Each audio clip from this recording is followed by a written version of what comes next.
This is an Audio Wool original.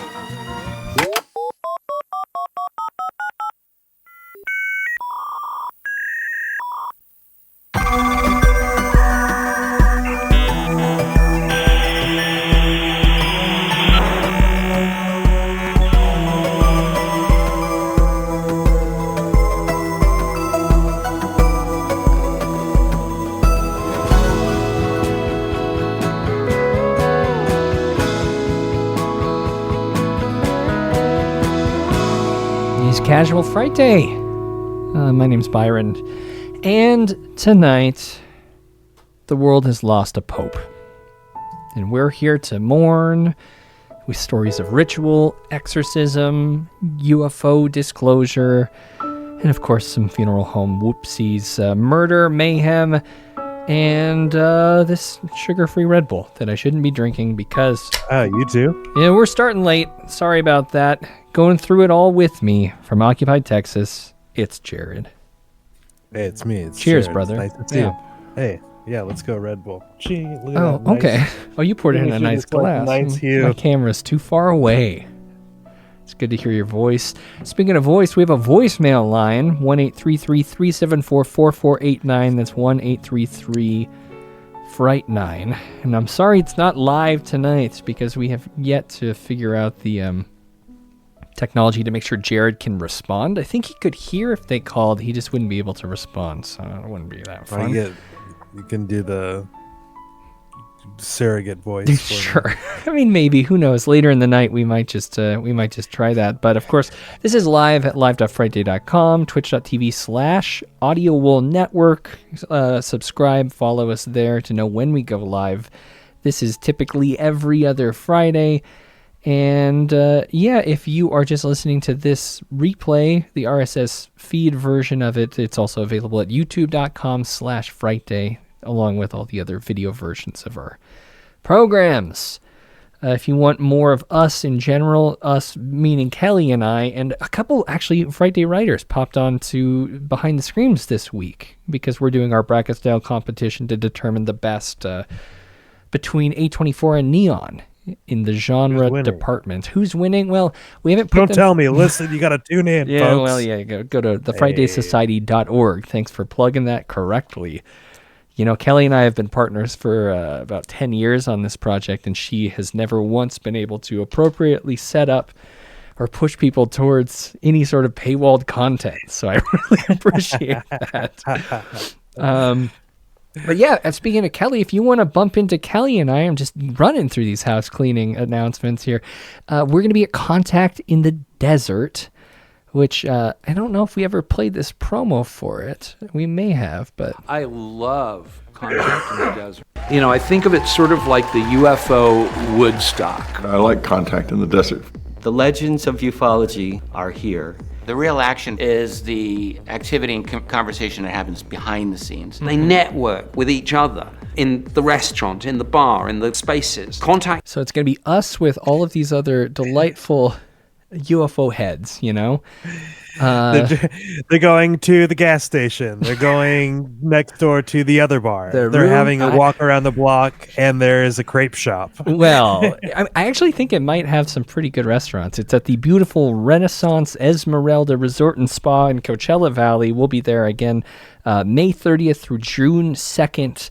And we're going to be talking to a lot of really interesting folks and attending some really cool panels.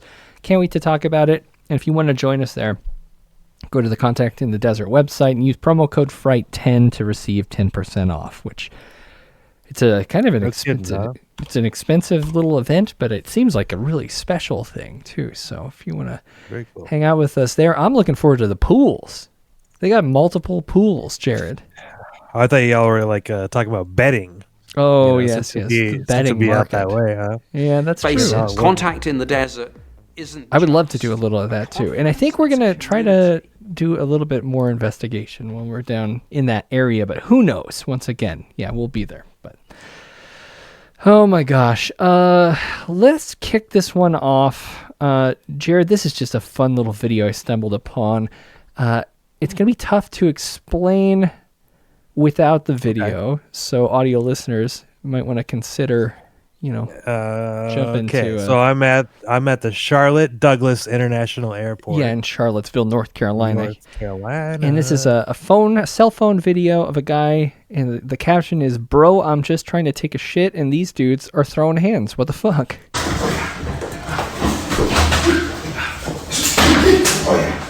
You gotta put your foot up. Yeah. They're gonna come in. They're gonna come right through that doorway, man. That'd be kind of interesting, wouldn't it?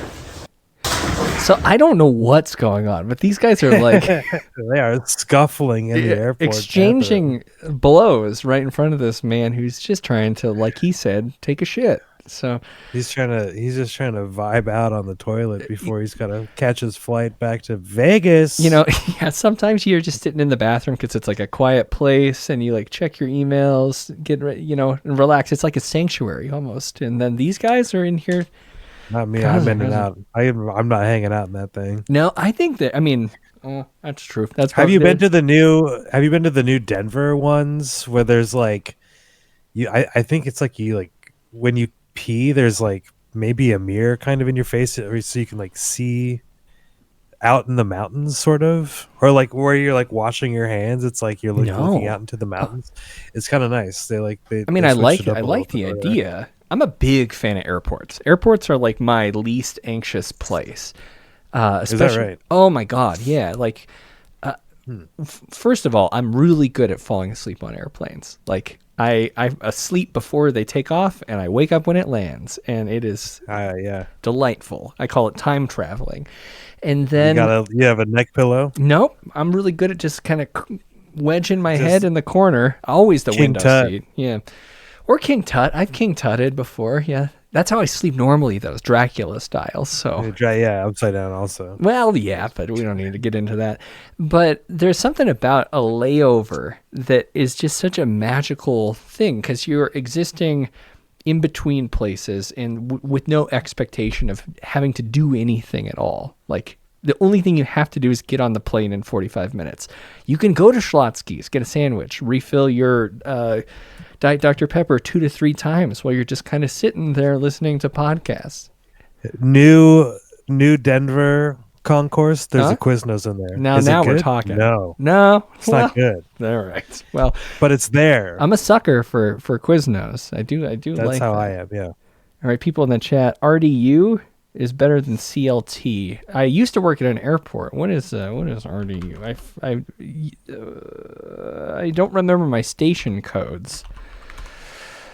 Airport. That's Raleigh Durham. I'm actually going to be popping through the Raleigh Durham at the end of June. So I've heard good things. What do they got there? Grump. Yeah, tell me what kind of food I'm going to be landing there, so I can't imagine that I'll be eating. But yeah, this isn't a show about on the way out. It's true. I might on the way out. I might show up early. You never know.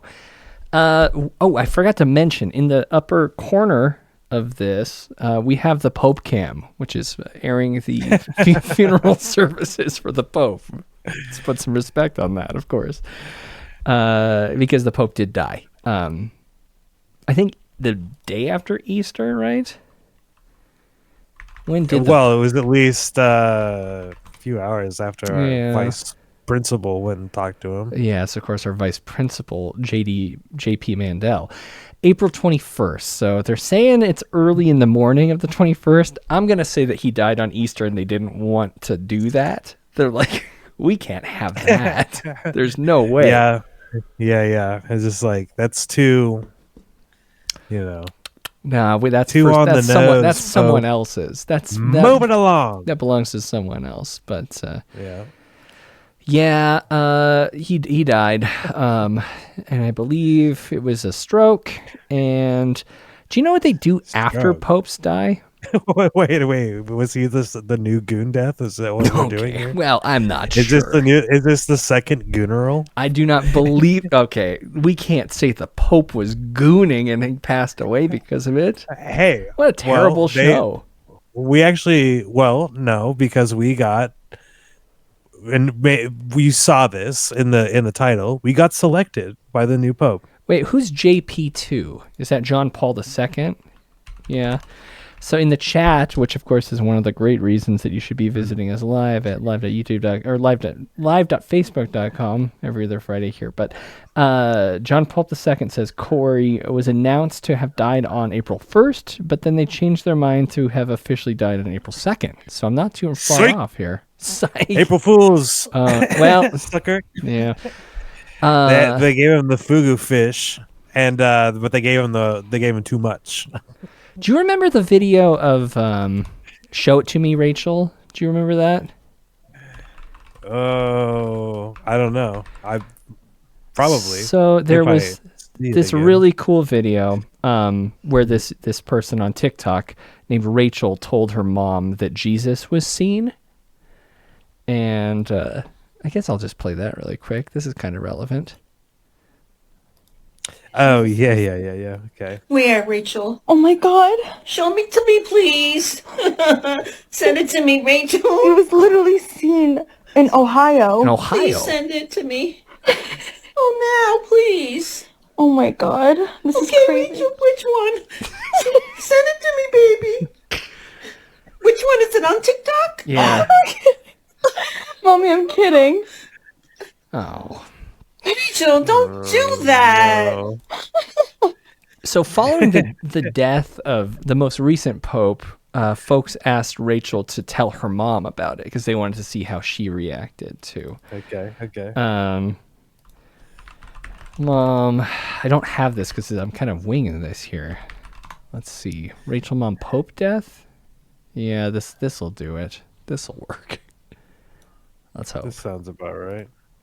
All right, so this is someone saying, I want to see your mom's reaction to the Pope's death. And this is a video of her telling her mom about the Pope's death.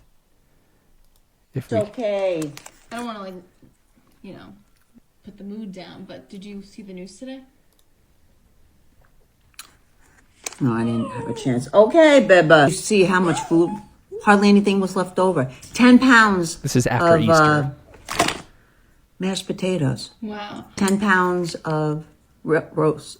What the hell? Ribeye gone. You know who can't eat ribeye anymore? The Pope. You allergic to it now? No, he's dead. High blood pressure. He's dead. The Pope You died. know that's a sin what you're doing. No, the Pope actually died. He did. Rachel. That's a sin. Show it he to was me, sick. Rachel. He's fine. He had bronchitis. No, go on your phone. Someone's gotta take care of this. The Pope actually died. Rachel. Your aunt would have called me. She's got those Maybe she chickpea doesn't know. You puffs. should call her. Rachel. They're kind of good. Swear. They're not bad. Swear to God. Thank you. Rachel, don't make up stories like that. It's a sin. And he died. Oh, no. When? Rachel, I want to see the news. I'm going to go on my phone. See. And, Oh my God. Pope Francis. Oh. Oh God, Rachel, he really did die. Oh God, rest his soul. No. Oh God, this is not good news. So it was. I guess it was better when she thought Jesus was. Yeah, seen. yeah, that's bigger. That's Yeah. bigger. I mean, This still. is just sad. Wow. Yeah. Dang. That is sad. So once popes die, though, I did find out That a couple rules. of things. Did you know that there's a list? I pulled together a list of rituals that happen after the pope does die. Yeah. Yeah. So Well, apparently, I saw the one. That we're wait. involved with. What's the? Oh, wait. When they have to determine a new sexorcist? Yeah. No, that's not on my list here. Silver hammer ritual. Have you heard of this one? Well, yeah. Well, because because of the thing that we're doing. Okay, that's enough. What's a camerlengo? Again, I see what you're doing here. it's Latin. Just setting you up, huh? Let's see here. What is it? It's a senior Oh, stop, cardinal. stop. Senior cardinal here of the Catholic Church. Yeah, Yeah. that's a bird. Okay, jeez, man. Stop it. That's a sin. You know that's a sin, Rachel.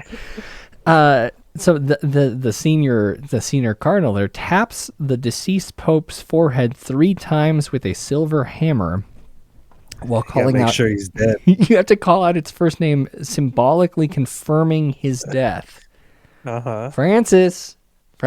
Francis, and you just tap the top of the head. They say lightly. I mean, in my head, it seems like, oh wow, worked yourself up. You were swinging that silver hammer too hard. I should stop. You were doing the what the owl does to a Tootsie Pop, right? A one, a two, three. Crunch, right? I think that they probably did hammer the skull to make sure that the Pope was dead originally, right? That seems like it. Yeah, they got it. I figure they probably put like a little, 9-inch nail through his skull. Yeah, I mean now it's symbolic, but yeah. And then there's the destruction of the fisherman's ring, which I don't know what this is. The papal ring. It's marked with a cross and then broken on a block of lead with a mallet. And the remains are kept and used in creation of a new ring for the new pope. Interesting. I think so they all get like a unique ring. Yeah, like some sort of superhero, but it's all made of the same stuff. I heard the new pope's getting one of those full finger rings that's like a dragon. Yeah, like with the fingernail. Are you like watching ghost music videos? What's going on? No, this is Pope culture. Yeah, then the fuck. That's the name. That's what we should have called this, right?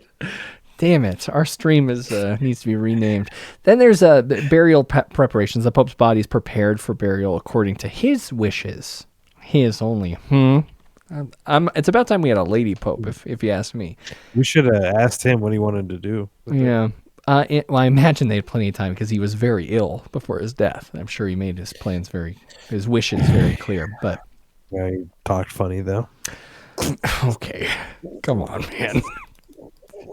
You really are being mean to the Pope today. In this case, I guess he was at St. Mary Major Basilica rather than the Vatican. That's where he wanted to be buried. And then the cardinals assemble, like superheroes, of course, with their rings. I don't know anything about this stuff. It's kind of like Vandos kind of thing.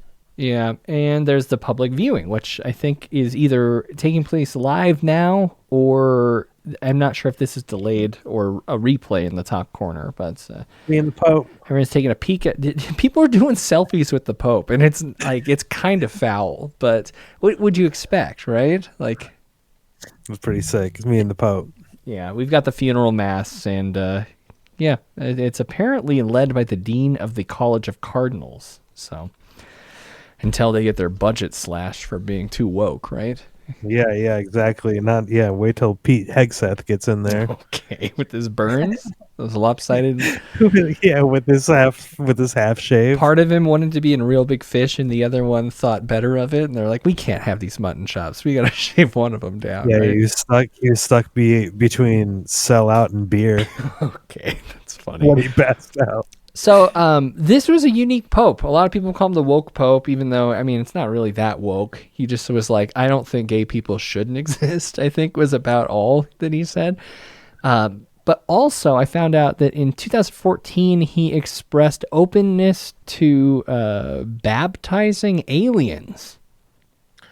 That's cool. Yeah. I like that. He's open. He said he would baptize Martians if they asked, emphasizing the church's mission of open doors and inclusion even for extraterrestrials. I don't think... Can aliens go to heaven? My dog can't come with me, but like...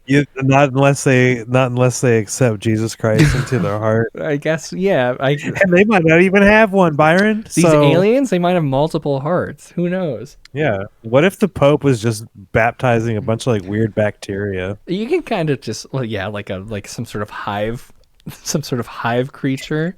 Kind of just swipe. What if some really fucked up shit? What if like a xenomorph shows up in heaven and is like, wow, and like causes trouble? You know, that could suck. Rip, dude. Could rip right through the pearly gates, right? He has like a little face hugger guy. He's like, hey, actually, this is like not a bad proposition because if I accept Jesus into my heart, and I do have one, Yeah. I can then when I die, they're gonna kill my ass in space probably. I go then to heaven, and then what are they gonna run from me?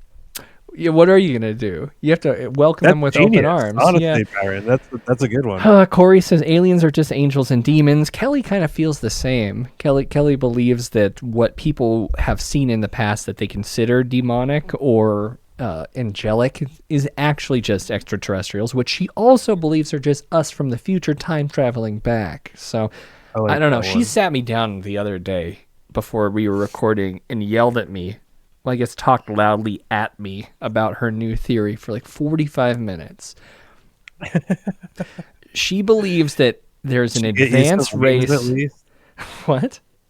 She buy you some wings at least? No, we just sat there and I was like waiting to start, and then we were like, I don't know if we have time to record, and then we just recorded some behind the screen stuff. And no, she's telling me, and she will probably correct me on all this. This is just what I took away from it, but she believes that there's a split of basically super intelligent version of a humanoid similar to us, like a more evolved human that lives in a society under the water in the unexplored depths, kind of like Atlanteans, but not really. Like, she just believes that what we see as gray aliens that are popping up, like when you're looking at USO, is that right? Is that a unidentified submerged object? Yeah. That it's like an advanced race of super intelligent evolved humanoids, because she says that like if one human bumped into like a group of primates in the jungle, that would appear the same way it would as if we saw like one gray. So why if the earth has unexplored parts like the depths of the ocean, should we not assume the possibility of something more advanced living there? And I said, it's the bottom of the ocean, Kelly. I don't think many things live there, but you don't know except for these new guys. And then she was like, whoa. And I just moved on. Now, see, you can see how me 45 minutes of being like, I just don't know. I just don't believe that. I don't believe that there's that much unexplored of the ocean. I feel like we have a good idea of it, but yeah, but like we know, but like, are we checking? I mean, I don't know if we need to. How often are we checking? I don't think we need to check. This is the problem. Is that like, what are the depths? What's going on in the depths? Listen, man. When I saw that much. UFO, yeah, I was on a lake. That's true. I was true. on water. Yeah. So I'm just saying. Yeah, you do have that experience, and that's a lot of fun. But also, this is kind of cool. The Pope in 2024 at the G7 summit became the first pontiff to attend the G7 and discuss the dangers of. What do you think the dangers of? What do you think the Pope was concerned about at the G7? Give me the music. Well, I don't have anything like cool. Bum, bum, bum, bum. Oh, this one. Yeah, of course I do. Yeah. What do you think? This puts me in the brain space. This like has like the. It is good for thinking. What? Yeah. What's that vibe music? I don't know. Is it some sort of TikTok thing? You're like, it's like music that like gets you high or whatever. Oh, those like tones that help people with like autism or something pay attention. Yeah, that's what I'm doing right now. Yeah. Pope's gonna save us from.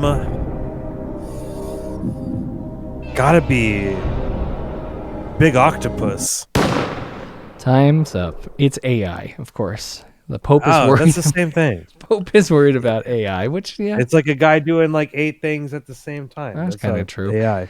So, of course, Joe Biden is a Catholic president, and then he actually greeted the greeted the Pope the same way he does, like, I don't know, most people by pressing his forehead against their forehead. and letting the ice cream in his front pocket drop onto their Kinda. lap. You know how he used to do that thing where he'd like kind of just like push his head against it was like always like a 14-year-old girl in the pictures that I've seen, because he did it like Wesley Willis. yeah, he's connecting in like Headbutting everyone. like a really like a base level, which is very nice. But Hey, Jack, I haven't drank water in I don't know how many years, but my pineal gland's not calcified anymore. yeah, it did get kind of dried out and knocked loose, which is a lot of fun. Yeah, I wonder how he's doing. That's all I care about.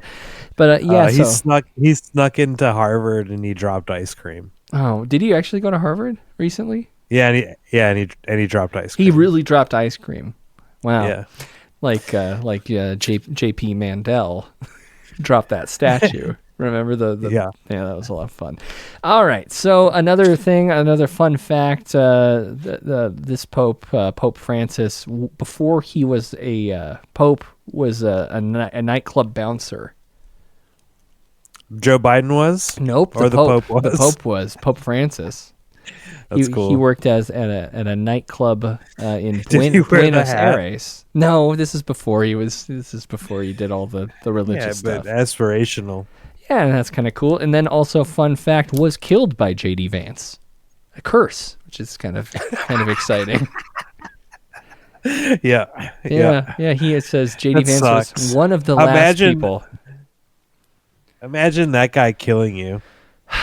I mean, He just shook his hand hard. He should have bonked him on the head like Joe Biden See, did. Joe Biden understands the Pope, you know?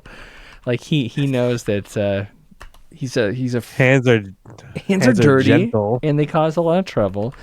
And all I could think is, like, this is an episode of Veep. Like, the whole thing is so clearly... Like, I imagine we've all seen the clips of J.D. Vance talking to the Pope and like shaking his hand. In my head, he like goes back to his hotel room and turns on the TV, and he's like, "He's dead." Then like gets a phone call. And they're like, "This does not look good."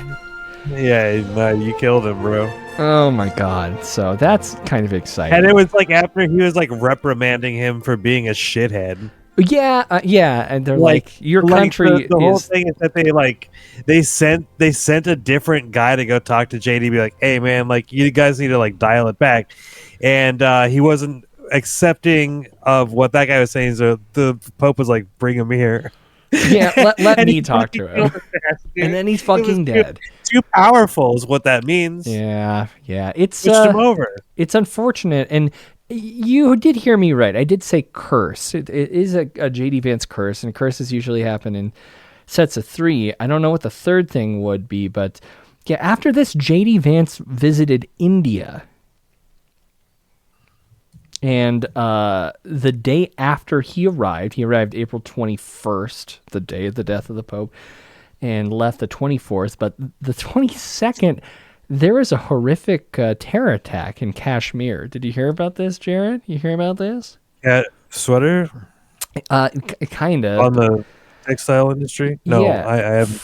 So 5 militants attacked tourists and killed 26 to 28 people, injuring more than 20 others. They were kind of going around killing men, asking what religion they were. They targeted mostly non-Muslim tourists. And this is like, I think it's one of the deadliest attacks in India since 2008. So the curse is following J.D. Vance around. I think he caused a terror attack with his bad vibes. He's doing an It Follows. You know, I mean, have you seen the back of his head? Maybe, Maybe this is the third thing. It's confusing looking, right? Yeah, I just, and this is just maybe, could be the curse, right? I will often, when I call my Congress members, it's to talk to them about like their terrible fucking trans policies and stuff like that, Yeah, that's normally what will get me to call them. But the thing that I'll often do is tell them that their little shitty haircut is their little form of, gender affirming haircut. And if But anyone what, could understand, wait, what does this affirm, though? This is like psychopath confirming yeah, haircut. he's got like the little dodo bird from Looney Tunes or Tiny Toons. You remember that guy? I get, yeah. Well, to me, it's like he put like a toupee on top of his normal hair. Like, Yeah, it's pretty confusing. Like no one blended that for him at all. no. Mm-mm. And no one's telling him that, people are just taking the picture and uploading it. His team's not telling him about this. Probably not. I don't know who's left on the team, but And this is why Pete Hegseth is having the makeup room. well, yeah. After that sideburn issue too, like things are just not going well. They're not having a good time with their hair, and but this is these guys. They all have bad haircuts. They have like these very strange haircuts, is what I was trying to say. And it's Yeah. JD, a local senator or a local what was he before he was a senator? He was just like a congressman or something. What was he before? I think he was Just a simple book salesman. I mean, he was selling the book, and he had the movie, of course, but Yeah, the straight to Netflix. His mom traded him for fucking drugs, and yeah, he was a representative of Ohio Senate, U.S. Senate from 2023 to 2025. Cool, funny stuff. anyway, yeah, bad haircuts all the way Bad around. I'm gonna haircuts. find that. I'll show you what I'm talking about. Well, yeah, while you do that, I do want to say we're in a middle zone here. I haven't seen Conclave yet, so I don't know how the process works of getting this new pope. I am familiar with the smoke when it does work out, but I'll watch Conclave. I also, a lot of people are In the wondering chat there. what. Oh, okay. We'll pull up this image real quick before we move on. This is Who You Believe. Oh, yeah. Okay, so this is kind of his look. His inspiration here is the Go-Go Dodo, of course, from Tiny Toon Adventures here. Yeah, he's got the little umbrella on the back of his head a little Wow, bit. that is kind of a lot like it. Huh. Kind of like that. Yeah. Wow. Interesting. So a lot of folks are like, what is this new pope going to be like? Is he going to be woke pope? Is he going to swing, a little bit more conservative, a little bit more traditional? Yeah, he's definitely going to swing with who he's got in charge of the sexorcists. Okay. The sexorcisms. Sure, moving the forward. sexorcisms, yes, of course. Swinging ass pope. So people are looking forward to that. They're also really crossing their fingers that there's going to be a little bit of disclosure attached to this. A while back, News Nation reported a claim from a Pentagon whistleblower that back during World War II, Pope Pius XII tipped off the U.S. government about the recovery of a partially intact UFO that Benito Mussolini's Italian government had discovered. So will the new Pope open the vault and share the secrets below the Vatican? I'm joined now by the host of UFO Witness. This is a real news network, by the way. Yeah, on who's this Discovery guy? Plus, Ben Hansen. It's Ben, Ben it is Hansen. so crazy to think that there is a nexus between the Vatican and UFOs, but that's something that was actually discussed in Brandon testimony before Fraser. Congress. Yeah, it sounds like it's like straight out of I a like Dan that. Brown novel, Da Vinci Code stuff. Yeah. Is the Catholic Church involved in a cover-up, something they don't want their membership or the world to know? David Grush comes out and he talks about, of course, it's a Grush. this 1933 case where supposedly the U.S. military was tipped off, like you said. They come in, take this UFO, this object, take possession of it at the end of World War II. And allegedly, the Catholic Church has not only records of that, but perhaps going back to centuries, documentation of UFOs or perhaps alien visitation. Do you buy it? No, I don't know. This is like the same time these guys were like letting Nazis out of their country. So. Yeah, that's a good point. Not very trustworthy folks over at the Vatican, right? Yeah, they were having some problems around that time. Yeah, not interested in their documentation of this. But, who knows? Kelly might dive into that. That might be something we follow up on. I'm not really She sure. she'd be really good at knowing what's going on there. Yeah. Not me, man. I'm dumb. It's okay. Listen, I don't know shit about UFOs, mostly because I don't like my negative attitude surrounding them. I find it to be a bit of a wet blanket, a buzzkill. People don't like to talk about this stuff with me.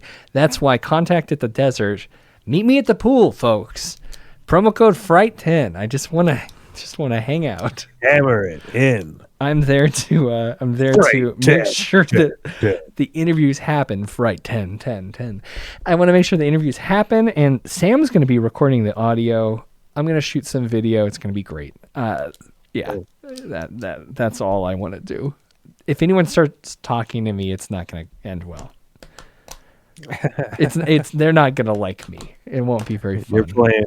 You're playing 40 checkers on them. I mean, maybe I'll get fully pilled on everything. Like I'll touch like a piece of metal that bends and then bends back without, any pressure. Maybe something like will levitate in front of me. I could see some sort of alien skeleton that I actually buy. I think that it's real. That could be cool. I might even just hear from someone and, believe it. I mean, the last time that I went to a convention like this was the Bigfoot convention where I met Seth Breedlove, and it's not like I believe in Bigfoot any more than I did before, but I met a couple friends along the way, so sure. There's always that. Always that. I mean, they're having the time of their life out there. You could meet Henry. Henry Zabrowski, the Last Podcast guys are going to be there. We'll probably try to go to they've got a live show that they're doing, and I'm sure they'll be around. We're going to be one of the few people under 45 there. So who knows? Who knows? I put a big bag of weed in his hand one time in Texas. And yeah, a live show. And we grabbed arms at our elbows, and then he danced around me. He did a little jig around me. As if you gave him some sort of magical gift, right? It was very good, yeah. Oh, that's a lot of fun. That's great. Continuing in the upper left corner of our screen there's a little bit of the Pope's funeral, just so everyone knows the context of what's going on. But speaking of funerals, we have had a running theme on this show of monitoring the death industry and when things don't work out so well. Yeah, we love when the Pope has a funeral so that we can segue right into talking about more funerals. Yeah, not a good funeral. Not a good day for this Kansas City funeral home. They are, suspending operations. Local funeral home is closed for business after an exclusive story from KMBC 9 investigates. It started as a tip from one family. As KMBC 9's Andy Alcock quickly found out, they're not alone in these troubles. I wake up every day and stuff, and I'm still mourning. Sean Pearson is talking about the death of his mom, Marilyn Ashley, in February. Heartbroken, he went to Savory & Sons funeral. Savory & Sons. It's not a great name. It sounds like a roadside diner, frankly. I would eat at Savory & Sons. Yeah, I hear they have breakfast all day. All day. Yeah, they got patty melts, whatever you want. Yeah. This is like the what's the spot that we always used to go to with the JJs? Oh, the Oxford. Yes. Yeah. That's what it is. It does sound brains and eggs. I never ordered brains and eggs with you, but I am aware it was on the menu. I never got it. Also, they're really, dropping this full phone number here, huh? Yeah. Interesting. I bet whoever this Savory guy was, I bet he had a first name that would have been just fine, right? Terry and Sons, Tom and Sons. Funeral home in KC Mo. Sean and his wife Savory dipped into their retirement accounts to pay for the funeral. It was horrible. Sean said owner Frank Savory was 2 hours late to the... Frank. It could have been Frank and Sons. It's almost like Frankenstein, you know what I mean? Okay. Frankenstein. All right. Some nice videos, some nice pictures here. Music selection, scriptures, prayer of solace, remarks from family and friends. It looks like a nice little, celebration of life. Yeah. Doesn't sound like it went very well. Are you sick? You were coughing 2 weeks ago, too. What's wrong with you? Yeah. I was smoking my nebulizer. Oh, yeah. Earlier. Sure. I think it just snuck up on me a little bit. I like that they have 2 minutes. They mark the amount of time for remarks, limited it to 2 minutes. That doesn't seem. Yeah. Anyone have any objections? It seems kind of messed up. I would say let's talk as long as we need to. But all right. Oh, no. It doesn't We're about to hit the music selection again. Well, Sorry, it doesn't sound like they run a very tight ship at this place. Owner Frank Savory was 2 hours late to the funeral. Ooh. A piece of the casket broke when moved, Uh-oh. and he said Savory had the burial at a This guy different recorded cemetery this than audio on a toilet. Yeah, it does sound a little bit like a toilet. But so far, Frank was 2 hours late. The casket broke, and then it was in a different location than advertised. Wonderful work. You had one job. Is this the U-Haul guys that we saw? The U-Haul guys? Oh, remember the video where they put the big body in the U-Haul, then the yeah. No, it's a different group. Broke again. Yeah, that was bad. That didn't go very well for them. casket broke when moved, and he said Savory had the burial at a different cemetery than promised. My main concern is I really don't know if she's really in that casket because he wouldn't let me see her. Sean. Whoa. Okay. God, dude. Oh, man. So, I mean, like... Oh, my God, dude. So people, like, have a pretty, like... If you're like, I know I picked out the plot at this cemetery, and suddenly they're like, actually, we're putting her somewhere else, and you can't see her. No. That's a actually, valid concern. Valid Yeah. concern, huh? Like if you call one more time, it's considered harassment. Well, you've got my mom's body.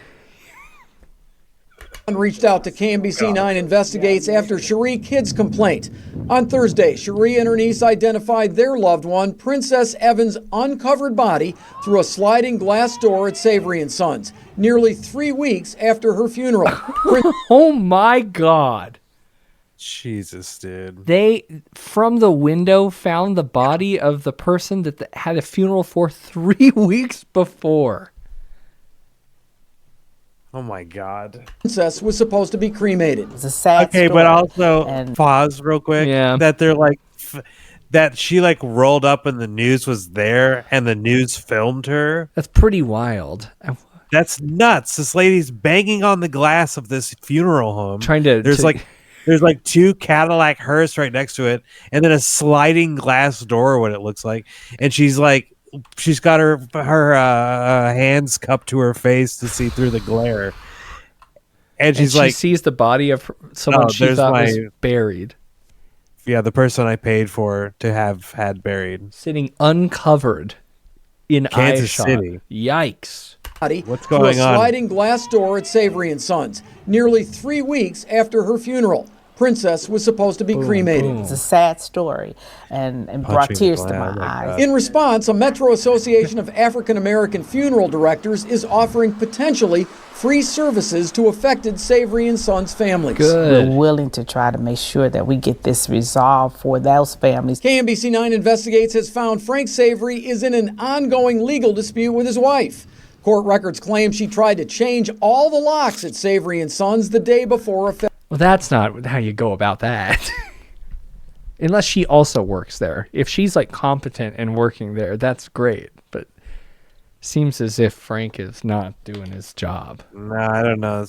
She's not one of the sons, probably. That's true. Good point. February funeral.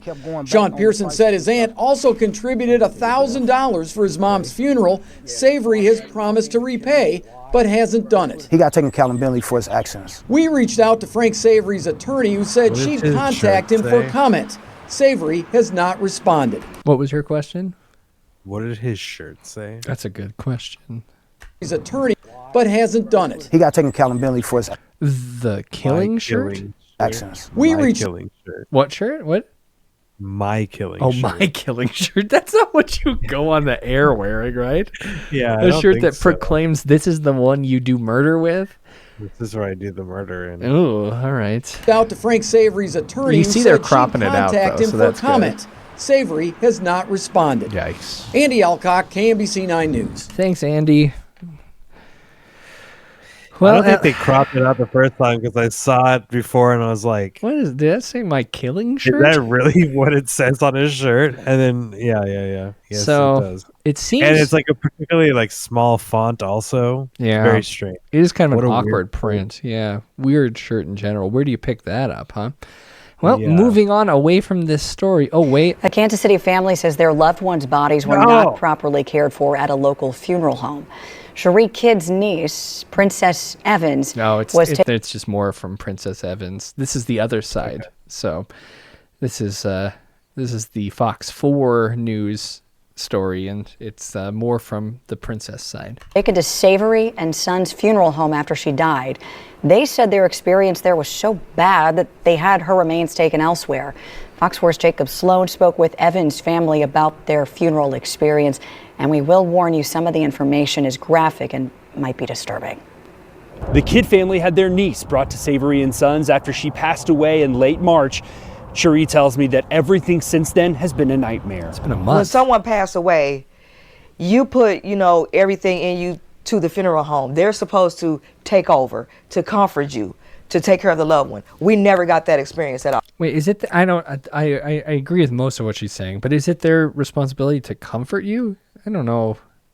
Maybe it would be good business to comfort you. Offer a Kleenex. Yeah, but I don't know if that's the job. It's like a little bit to offer the Kleenex. To be kind, right? And to understand the process. I think you would offer the Kleenex. In this I would clearly situation. offer the Kleenex if my job was to work at a funeral home, but there, sweet thing. Rely on family or a professional. Just let them tears out. Okay. Well, yeah, I could be a shoulder, but I don't know. Savory and Sons is here for you. All from him. We tried to contact him. He was nowhere to be found, nowhere to be contacted. We just calling. He's not answering. Princess Evans' family first got a weird feeling from the beginning of working with Savory and Sons. They couldn't have predicted what would come next. These bodies were in there with trash. Oof. Trash. All around them. This is insane. They were at the funeral home and no one was there. They looked in the window and saw Princess's body and others in plain sight. They could hardly identify her. Princess, literally 115 pounds when she was here. Princess looked like she was every bit of like 250 plus. You could. Yuck. I mean, not yuck at that. Yuck at that they let it get like that. The situation. Gnarly. Whoa. Couldn't even recognize her. You had to look at her hands or her tattoo to realize who she was. That was very traumatizing for me. Blaylock even returned to Savory and Sons to do Evans' makeup before a visitation service. I'm here trying to get her makeup together, trying to get her right. When I'm still seeing blood come from her head and her ears. On Friday, Savory and Sons posted on Facebook saying that they've paused new services and are auditing their case files from March 1st onward. They're all clearly we have to check out the Facebook page, right? Holy shit. You know what this is making me think of every time I see Savory and Sons? What's that? Salisbury steak. That's interesting. I wonder why. Here, keep talking because I gotta log into Facebook. Chad, how are we feeling about a Salisbury steak? When's the last time you would have had one of these? I've never Is had it just one. Is it just a hamburger with like gravy? Like a mushroom gravy hamburger? I've never had one, so I don't know. I've only seen it in like a frozen meal, maybe. Oh, Okay, Corey here we in the go. chat What is a said, "Oh, good Salisbury Lord, she steak passed away in her before? sleep at 34 and had 9 kids. That's so awful." Oh, my God. Thanks for It making that really- really real, Corey, in the Thank you, chat. dude. Appreciate it. Pass the Salisbury steak to the kids, I guess. What? Is Salisbury steak the same thing as a meatloaf? No, the two are very different. Salisbury steak doesn't contain eggs and is served in a skillet with gravy, mushrooms, and onions. Meatloaf has eggs and breadcrumbs, is generally topped with a tomato sauce before being baked, sliced, and served. Okay. So it's just a hamburger. Apparently it's Why is Salisbury steak so good? That's a great question. Never had it again, but Yeah, I don't know. 4, It doesn't sound right. Gonna try this code to get into my. Nope. I entered an old code. Listen, guys, I don't use Facebook anymore, so. Yeah, it's just this says this recipe from the Modern Proper, and it's not Prepper. I made sure. Okay, because I would trust the Modern Because Prepper. but that would just come from like a an unrecognizable mass of bucket meat. Bucket meat? Yeah, because we're buying buckets for preppers. Okay, that makes sense. Salisbury steak is just a ground beef patty slathered in creamy, delicious mushroom sauce. So this is supposed to be the year of the mushroom for me. I'm trying to expand my... Have you seen this Common Side Effect show? Common Side Effect? No, I don't know what that is. It's a mushroom show. Yeah, but I think it's a different kind of mushroom. Yeah, but I mean, if you're trying to eat a little bit of a mushroom, maybe you want a little mushroom content. Yes, that's probably true. You got like 10 episodes that you could try 10 different mushrooms too. Interesting. Savory and Sons Funeral Home has become aware of serious allegations circulating online and in local media concerning the handling of certain loved ones. I'm just going to try to get this. Oh, no. Can't frame it better for you. Sorry. Entrusted to our care. First and foremost, we extend our heartfelt sympathy to every family now experiencing renewed pain because of these reports. Well, I think it's not because of the reports. I think it's because of what you do. For more than 2 decades, I have operated and supported this community with love and integrity, and nothing pains me more than the thought that any family now questions that commitment. Over the past 24 hours, we've taken the following intermediate steps. 1, cooperate with authorities. We have proactively invited the Kansas City Police Department and the Missouri Board of Embalmers and Funeral Directors to inspect our facility and records. An independent state-licensed mortuary consultant will oversee this process. Family support line. They've got a support line here. And you can email them. Both live. And the number is good through 10 p.m., so we can't call, unfortunately. So you can receive real-time updates from senior staff. There's a temporary pause on new services. They're not going to be doing those water cremations anytime soon. Just kidding. We were suspending acceptance of new cases until the review is complete. Internal audit all case files from March 1st forward are being audited to verify location status and documentation for every decedent? I feel like I've struggled with that one before in our custody. And staffing changes. Any employee named in a complaint has been placed on administrative leave pending the outcome of the investigation. Listen, we recognize that written words alone cannot erase the distress families are feeling. We commit to transparent, frequent updates and to correcting any... It's a little too late. You kind of have one shot, don't you? Correcting any failure in our processes. We should the investigation confirm that we fell short of our professional and moral obligations, big, bold moral, please. We will make full restitution to affected families and implement all corrective actions prescribed by regulators. Let's see. Can I... Frank Savory IV. So, great stuff. Thanks, Frank. Frank Savory. I don't know, man. Ugh. I don't know how I feel about it. I do know exactly how I feel about it, actually. I think he's full of shit. It's probably... Oh, but they do have some good Google reviews. That's always fun, right? Oh, hell yeah. Shockingly, 3.9, huh? We're rounding up. Let's go to 2 weeks ago. Well, let's go to newest here. Terrible place to have your family put the rest at. Do not take your family here at all. Terrible place to have your family put the rest at. Do not take your family here at all. That's good. That's from Money Team CEO, Money Team CEO. Okay. And other things they've reviewed here. Sunset iPhone screen repair in Los Angeles and Filthy Very Rich good. Banana Pudding. Best I ever tasted. Okay. Great stuff.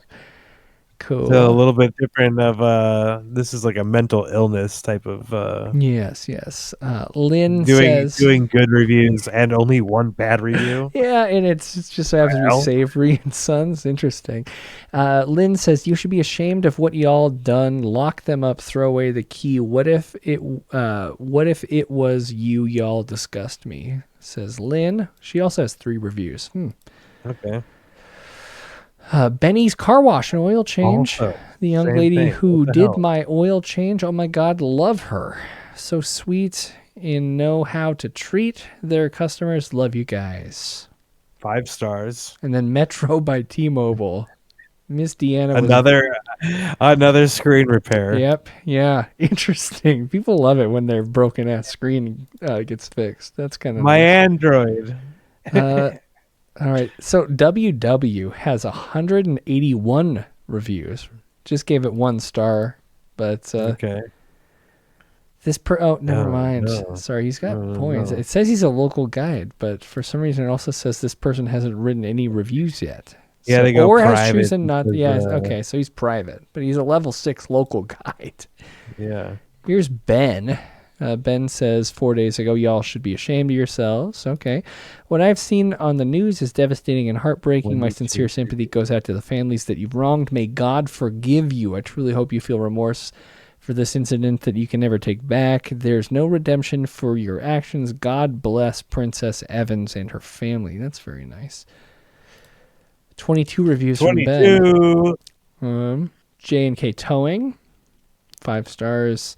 A doctor here. A lot of care and concern for their patients. Yeah, interesting. Happy Foods 5 North, stars. Friendly Neighborhood Store. Very nice. Wholesale fireworks. Best prices around. Strongly recommend. Bass Pro Shop. Awesome place with great deals. Yeah. Of course. Yeah, I mean, But they don't, Jack they in the don't Box have the, here. Always a pleasure. The Cabela's, the pyramid Cabela's. I like a 5-star for a Jack in the Box. Always a pleasure going through the drive-through. Very friendly customer service. and KFC only 4 stars though. Good service. Good hot food on my mobile order. Pretty good. Yeah. I had some friends here last week, and they said Jack in the Box was like top 3 meals for them. You know, if it comes down to it, I really do like. Because of course, where we're at, I have no access to something like Jack in the Box, but you got to go to Spokane, which is just too far away. But I like their tacos. I think they're actually pretty good. Yeah, everyone likes the mush meat taco. I know that it's likely mostly protein, like it's like soy, but it's pretty good. Like not that bad. No, Three stars to Amity Woods Nature Park. They need someone to pick up the trash. We were in slot 4 and there were smashed beer cans everywhere, broken bottles. They need to have their park people clean the areas a little better. This stuff you can tell have been sitting for quite some time. Other than that, beautiful setting. Damn, that was in Biden's America, just so we're clear. Yeah. Applebee's also got 3 stars. The tables were pretty nasty, so gotta clean those tables. But Applebee's responded back to him. Oh, I guess we could take a peek at that. Let's see we don't need to keep reading Applebee's. I love reviews. All right, well, there's something really wonderful about this, but we better find out. Wait, did Jack in the Box also reply? I bet they did, but let's Ben, thank you for providing feedback. If you have a moment to contact us, then we would like to have a member of our franchise that owns and operates the Kansas City Applebee's follow up with you. Interesting. Yeah, I got kicked out of Club Apple because I had fucking 3 margies. They said 2, and I got my friend to order a 3rd, and I drank it. They caught me. Yeah, it seems like most people don't like this place. But 2 weeks ago, someone had a good experience. Tanae had a great time. Savory and Sons Funeral Home helped us lay my loved one to rest with care and compassion. There are a few minor hiccups. What? like I looked into the big sliding glass door and I saw my loved one. Yeah, and I couldn't quite recognize her. Didn't look. The bloat was so bad. Didn't really look like my loved one, but that's That's how it She goes. was oozing from her ears and eyes. Yeah, they assured me this is normal, and then also they closed the lid really quick and didn't let me open it again. Yeah, she popped on the inside. Though. Yikes. But yeah, Mr. Savory made sure our family was taken care of. His kindness and professionalism truly showed through during this difficult time. Terrible service. We had to keep calling the funeral home to get updates on services for a loved one. The family was told that they were able to view her body, but she was not properly cleaned. She still had blood in her mouth. She is completely unrecognizable at the time of the funeral. Very dark. Looked way older than her age. The makeup was terrible. Yeah, this is Cherie. I think actually this is the same. This is the person. That's Cherie. It is. She wrote a review. Oh, very upsetting. Give him a 0 if I could. Yeah. Oh my God. Even the name in the obituary was wrong. Oh my God. Cherie, I gotta know what else you reviewed really quick. Yeah, okay, yeah. And then we'll move on. Executive Jerk Bar and Grill. Interesting. Food was wonderful. Host was super friendly, very kind. Definitely going back. Preferred Wealth Financial. Preparing taxes. Very cool. Satisfied with the professionalism. Breakfast and lunch lovers. This place was awful. We had to wait a whole hour for our food. It was a bug in my husband's lemonade. Half of the order was wrong. And she had the nerve to say... wow, no tip. Never going there again. Wait, they responded. Cherie Toombs spelled her name wrong, maybe? I apologize for the inadequate service today. Please call me, Marvin. And then Marvin leaves his number there. Interesting. Let's call him. Hey, Marvin, what the fuck happened, dude? Why is there bugs? Hey, Marvin, get a load of this. Yeah. And we play him freaking, what's that Joker from Back to the Future? Biff? No, Marty McFly. Playing the guitar. Oh, sure. You gotta hear this guy. It's the future, right? Call my cousin Marvin. Oh, yeah. Damn, I forgot about that. Thanks for bringing that one back. So that's my update there, but it seems like there's something going on in your neck of the woods as well. Yeah. Kind of fuck around a little bit in the funeral home industry. Seems like and we start with developing news tonight. An Austin mortuary worker accused of experiments on corpses finds herself behind bars. That's where you belong. You don't do experiments. She was doing some Frankenstein shit back there. What are you thinking? What was this, Burke? Burke? Yeah, I gotta do a little OT.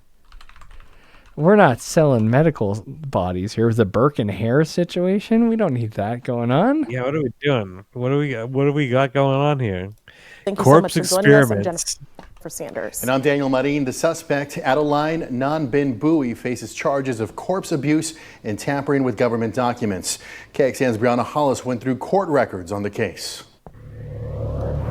According to these court documents, the suspect, who police say worked here at Capitol Mortuary Services, confirmed she used the limbs of corpses to study the effects of embalming fluid with and without formaldehyde. Oh, good. So it's just the limbs. That's fine. So she's just having a little. She's doing the scientific method. Well, yeah, you got to see what shit does to a limb, right? Yeah, this or that. What happens if I leave one in my car overnight? You know what makes flowers last longer, right? If I dip them in Coca-Cola, bleach, if I put pennies in the water, you have all your different options. Yeah. Yeah, you have to figure it out. This is important. Oh my God. I think if she was trained in any real way, I feel like she would know, right? But okay. APD's investigation also uncovered she may have forged nearly 130 death certificates. A complaint from a former employee here to the Texas Funeral Services Commission sparked this investigation. He told investigators Bowie fraudulently used his name to complete and amend death certificates and that he was aware she was running, quote, experiments on corpses' limbs.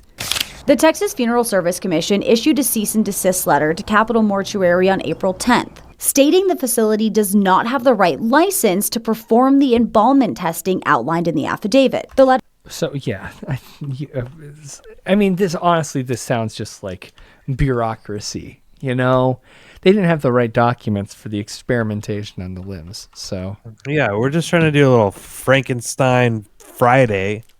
I mean, in this America, Trump's America, we got to cut those kinds of regulations. Like, we have to do the research ourselves because no one's funding this anymore. Yeah, well, give me your arms. Die and give them to me. Give us your bones. I said. David, the letter goes on to say, Marrow. quote, "It is a violation to allow the use of a dead human body by an embalming establishment for research or educational purposes unless it is done for a school or college." There you Bowie's go. arrest affidavit states medical training facility Meant to Market in South Austin contracted with Capital Mortuary for some transportation and cremation services, and that the company was aware of what Bowie was allegedly doing with the limbs, but denied any, quote, experimental testing. In a statement, Meant to Market said it's aware of the allegations against a, quote, mortuary Meant to Market is contracted with in performing its important work and mission. Bowie told police, according to her affidavit, that she guessed she experimented with about 15 bodies with permission from Meant to Market. Come on. Somewhere between, I don't know, 10 and 15 bodies I fucked with. Are we mad about this? I was hoping there's going to be some cool Frankenstein shit. It looks like they're permanently closed now. So they just kind of did some bad shit 2 days ago, huh? Well, I mean, it seems like according to these Google reviews, Simone here says 1 star a week ago. 1 star. Rudest, unsympathetic people I've ever spoken to with, unfortunately, this is regarding my mother's death and I needed her help. The director is unprofessional and argumentative with no understanding or listen to respond and not comprehend. So I'm calling them and I'm like, where's my mom? And they're like, she's here. And I'm like, well, where's my mom's arms? And they're like, actually not here. We'll put them back. We'll put them back. I do not recommend this business in your time of grief. Please do not do business with the mortuary service. But it seems like, other than that, oh, here's one. Just lost a child and talked to them for help. Extremely rude, inconsiderate, and insensitive staff. 0 out of 5. It took my damn kid arms She right stepped in off. here. The owner said, "Jenna, you spoke to me, the owner. I told you we were. I told you we are commercial mortuary services that works with the funeral home. We cannot contract with you. I directed you to your funeral home to ask what kind of disposition. What is that? Yeah, disposition you had in plan for the baby. You didn't know what you wanted. You threw out a bunch of words without truly understanding what it is that you wanted. I asked you questions to help you understand what you wanted. You didn't know, and you told me you would look into it. I'm sorry for your loss, but you cannot blame us for not understanding the different disposition options. If my attempts to explain to you the different options is your definition of bad service, then I wish you the best." That's kind of fucked up, huh? She's having a tough, she's having a tough day. Look. Basically, what's gonna happen is you're gonna drop your kid off here. We're gonna fucking. Frankly, We're gonna suck the off. shit. They're not gonna take the arms, right? I don't know. They have kind of a track record. Yeah, shit. That sucks to hear. Frankly, it's kind of. This is what we do here. Yeah. You know? And was updating the company on the outcomes. When police asked the Texas Funeral Service Commission if this was legal, the commission said no because Capital Mortuary is not licensed to perform this kind of work. Bowie's attorney says this case is complex and all of the pertinent details aren't yet apparent. According to online court records, Bowie is currently out on bond. In Austin. Damn. All right. Well, who pays the bond? I gotta say, at this point, I don't feel very comfortable dying. you know? Yeah, we're just gonna get violated. I feel like I'm, again, just, I'm gonna curl up next to the ocean and hope the tide just takes me or something. Well, I mean, you'd be better off in the hands of, if I could like saw my head off in the water at least. Every week we find out that people are just like stacking bodies and stacking, cash. Yeah, and then running away from it. Yeah, just kind of assuming that it'll figure itself out. I wish that we had some sort of like super listeners, or maybe there's some way that we can like AI it. This is, and AI. You don't really want to use it for anything like this, really. I guess it kind of helps. Whatever, We find out how many funeral homes we've talked about in the last like 2 years. I mean, yeah. If someone wants to start a wiki for us. Get a tally. Just curious. I just want a list of every funeral home and their state, like the city and state, and then we'll start like a board. We'll do like a map of just just a map of where not to die. Guy. Yeah, I got a map guy for sure. I want pins across the United States of where you shouldn't die. And we can rank like it's like this one's sawing arms off. That's like particularly like kind of fucked up, but then also that like the one up north in where it was Denton, I think the Denton Medical School or something, that was like they were also cutting arms and legs off. They were selling it to hospitals for cash. Well, they were renting it. Oh, they were sure. Yeah, they were getting them back. Yeah, they said that they were renting them out like 2-3 times, and then they would flush it down the toilet essentially. They would water treat it until that they could flush it down the toilet. So if you can take a peek in the upper left-hand corner of the screen there, Pope's funeral still happening. That's exciting. Funeral services continue. Everyone's dressed in red. Looks like they're having a great time. Speaking of, I feel like people have a really good time, exorcising demons, right? That's a big thing that Catholics love to do. I like having fun with the demons. Yeah, they like to get rid of them, but... the Pope's having fun. He's thinking about like, I wish that I had a young Pope because I'm about to. Jamie, that's not my ass. The Vance curse. A Fort Worth man told police that he was doing an exorcism when he killed his mother. 23-year-old Alexander Taylor Valdez is charged with murder. And that's him. That's Alexander Valdez. Hell yeah. Oh my God. Black beard out. I mean, I guess he looks like the type, right? Yeah, he's doing an exorcist. This guy kills his mom for sure. Well, we replaced him. Oh, with sexorcists who are doing sexorcisms. Okay, great. Don't kiss your arms as if they're pythons or guns. What is going on here? Yeah, that's exactly what I did. I did. Yeah, I mean, I can't deny it. That's clearly exactly. We're hunks, dude. Sure, I guess we're hunks, right? We're hunks. Obviously, we're doing exorcisms. Me for Pope, I suppose. Documents say he told police he was doing witchcraft to kill her. Fox 4's Amelia Jones in with more. Amelia. Wait a second. He was trying to do an exorcism, but he was also trying to curse her with witchcraft? Rewind it. Yeah. I was too busy thinking about kissing my muscles again. All right. 3-year-old Alexander Taylor Valdez is charged with murder. Documents say he told police he was doing witchcraft to kill her. Fox 4's Amelia Jones in with more. Sick. Amelia. Heather. It's kind of unfortunate framing, but on the chyron above Amelia Jones, it just says mother murdered.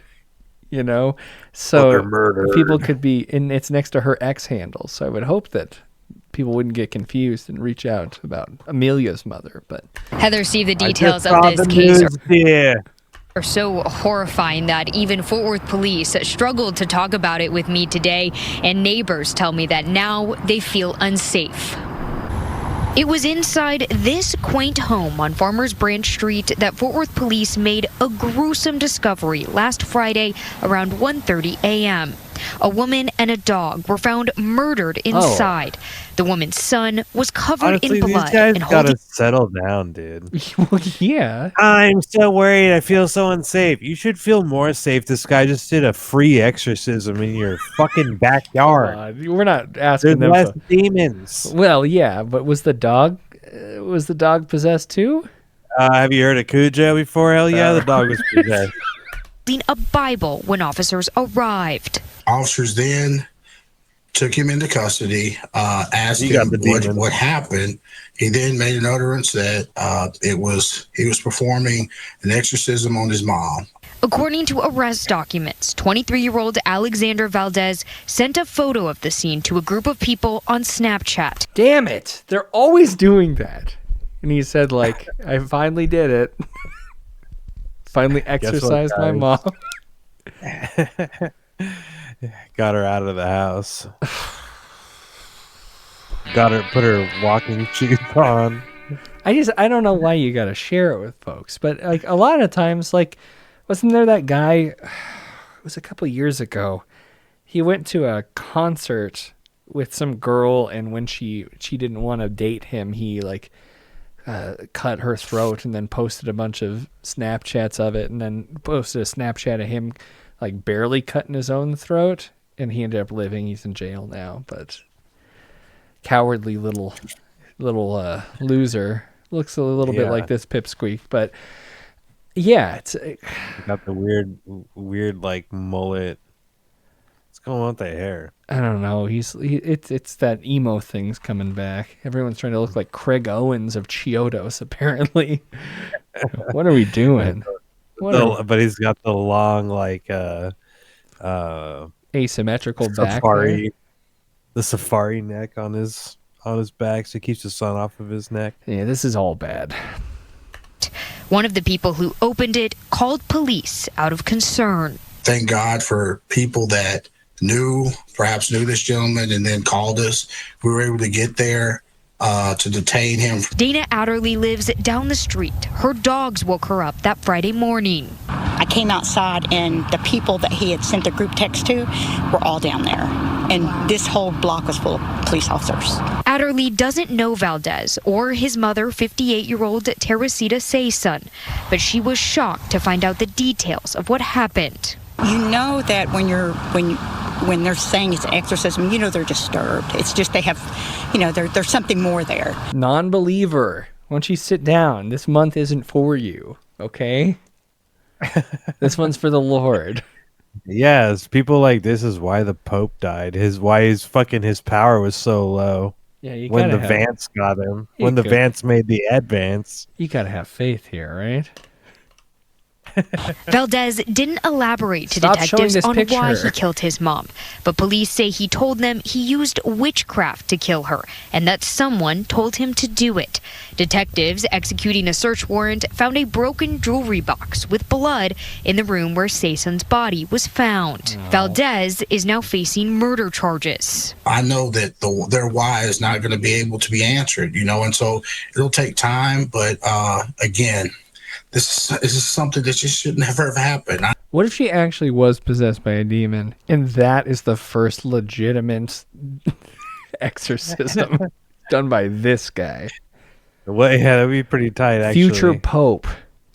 The deputy here, who's just kind of like shrugging this murder off, I guess, is just like, he's going to reveal at the end, he's like, damn, this thing, though, demon came right out of her nostril.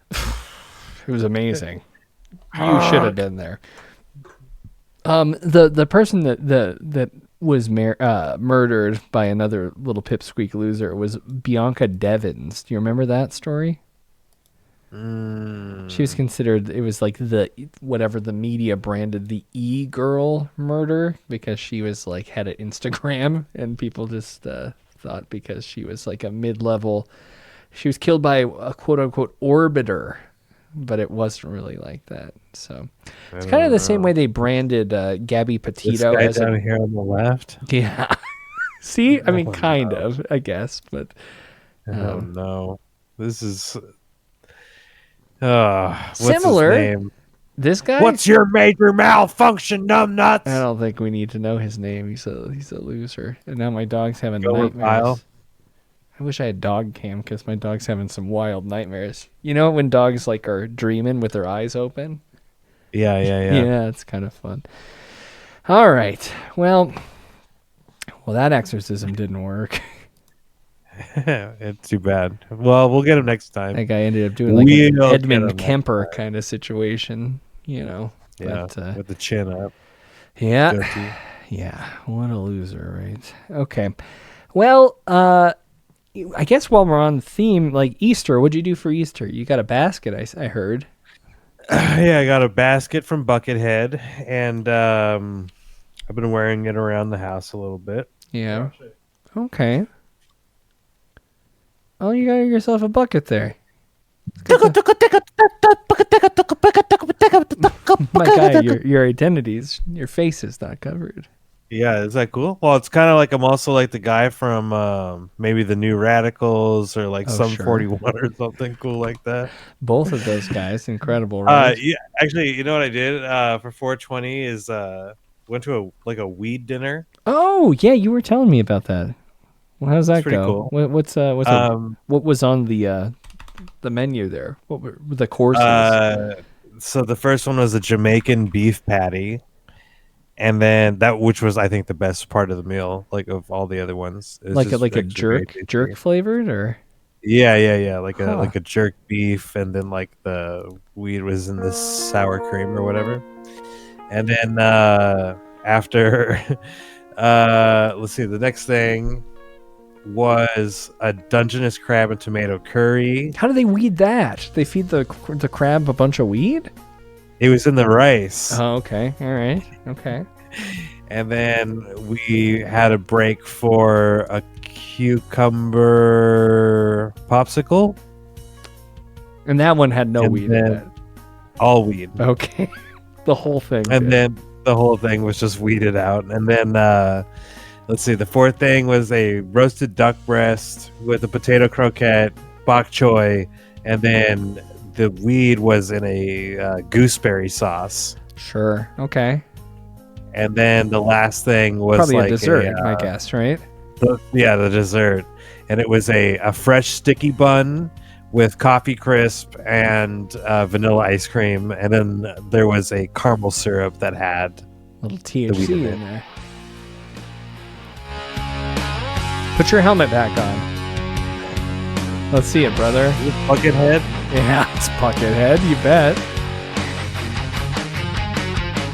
Wonderful work. Great. Happy you had a nice 420. I didn't do anything. I think I recorded a podcast, maybe? No, I actually, you know what I did? I fixed my brakes.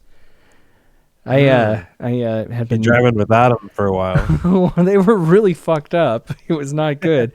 They're squeaking. You're always on the highway too. I did drive to Seattle with some pretty bad brakes recently. Yeah, but they kept just kind of squeaking like the sound of metal on metal, and I was like, certainly it's not metal on metal. And turns out it was actually just metal on metal, if you can believe it. Like, yeah, I do actually. I have to get my I got a new vehicle and I got to get new brakes on it. Oh, that seems like something they should have taken care of before they sold it to you. But they were like, you got about a year. They were like, do it in 6 months, but you could use it for like a year. So, I mean, your mom provided you with a basket, it seems, right? Is that the Buckethead? The bucket, yeah. Was that a normal thing? Did your family do Easter? Is that? Yeah, actually, I think I talked about it on like one of the shows the other week. But we Bex Odelay was a famous Easter CD that I got. Bex Odelay. I don't know if that was with me or not, but sounds like a lot. Yeah, of fun. Yeah. It was on one of the shows that we did. So, like candy and eggs, that's a lot of fun. The fake green grass in a Easter basket, I like that. But how would you respond if you came downstairs and your parents wished you a happy Resurrection Day? Oh, give me more information about my parents. Stabbing attack in Vancouver. Yeah, police say a 19-year-old girl went after her parents with a knife after her father told her, quote, happy resurrection. Wait. What? Last time we saw these guys, we were asking, will they, won't they? That's true. They are sitting around that little table. They are a little bit further apart than they normally are. Usually their wrists are touching, and there's a pretty big gap between them. That does seem true. Oh, well. I'm a little wondering. You think I got in a fight? I hope everything's okay for them. I do too. News at 5. Sunday ends in a stabbing attack in Vancouver. Yeah, police say a 19-year-old girl went after her parents with a knife after her father told her, quote, happy Resurrection Day. I wouldn't go that far. You know? I'm not a huge fan of the religious aspects of Easter, but we should start wearing those jackets. Well, these are those self-harm preventing jackets here. Is this? Oh, you're talking about the newscaster, not this young lady. No. The one that she's wearing. Maybe that's fashion. I remember when I was in high school and I was really into My Chemical Romance. Remember he used to wear a flak jacket and I was like, that's sick. You saw him walking around in like a 3-piece suit in like 99-degree weather. Yeah, those guys are wild, man. Also. Yeah.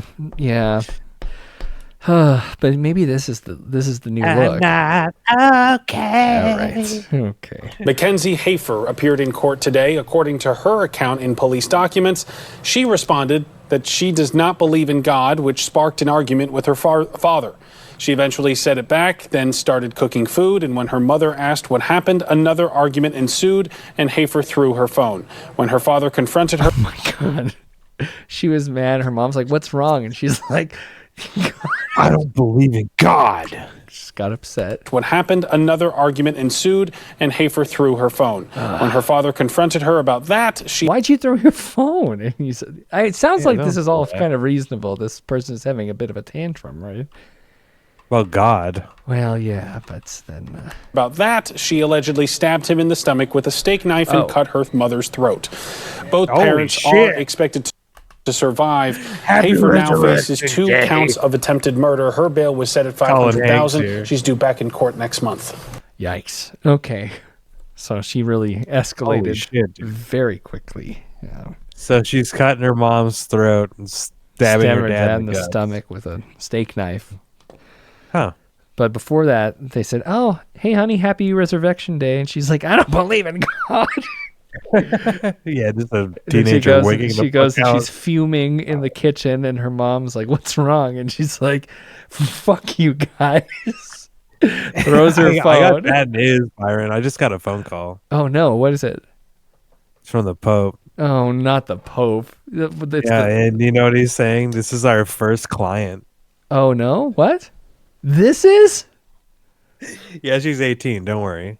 Okay, I see what you're trying to say, and I'm not interested at all in this. No, we don't have to. It's like we got all kinds of things that we can do here. We're not new position. You're trying to. I don't understand what's going on. We're gonna have to get the demon out. I'm not doing that. Happy Resurrection Day. 19-year-old woman arrested Sunday, allegedly stabbing her father and slashing her mother's 19. throat. Okay, we're good.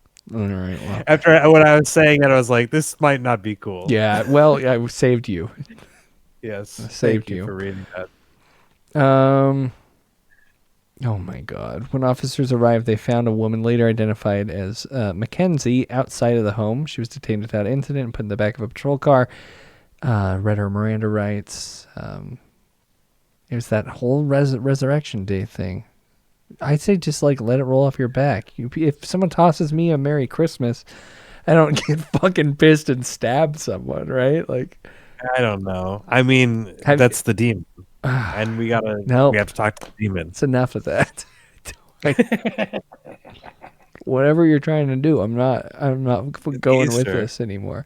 All right, you named the show. I did. You named the show. If I'm being honest. All right. So I guess you did a little bit of local talk. Do you wanna circle back, loop back around to another element of that? Back to the local? Yeah. Yeah, you want to talk about Austin some more? You guys know about Austin being weird? Have you heard of that? I have. It's even in the airport. They got the Keep Austin Weird shirts everywhere. Yeah. And I wonder why is that though? You know, $40. Yeah. Well, so we have like a lot of construction going on downtown. Like our skyline has changed drastically since I've lived here, and it continues to be a fixture of your everyday life. You're looking out, you're seeing the cranes, sometimes some other things.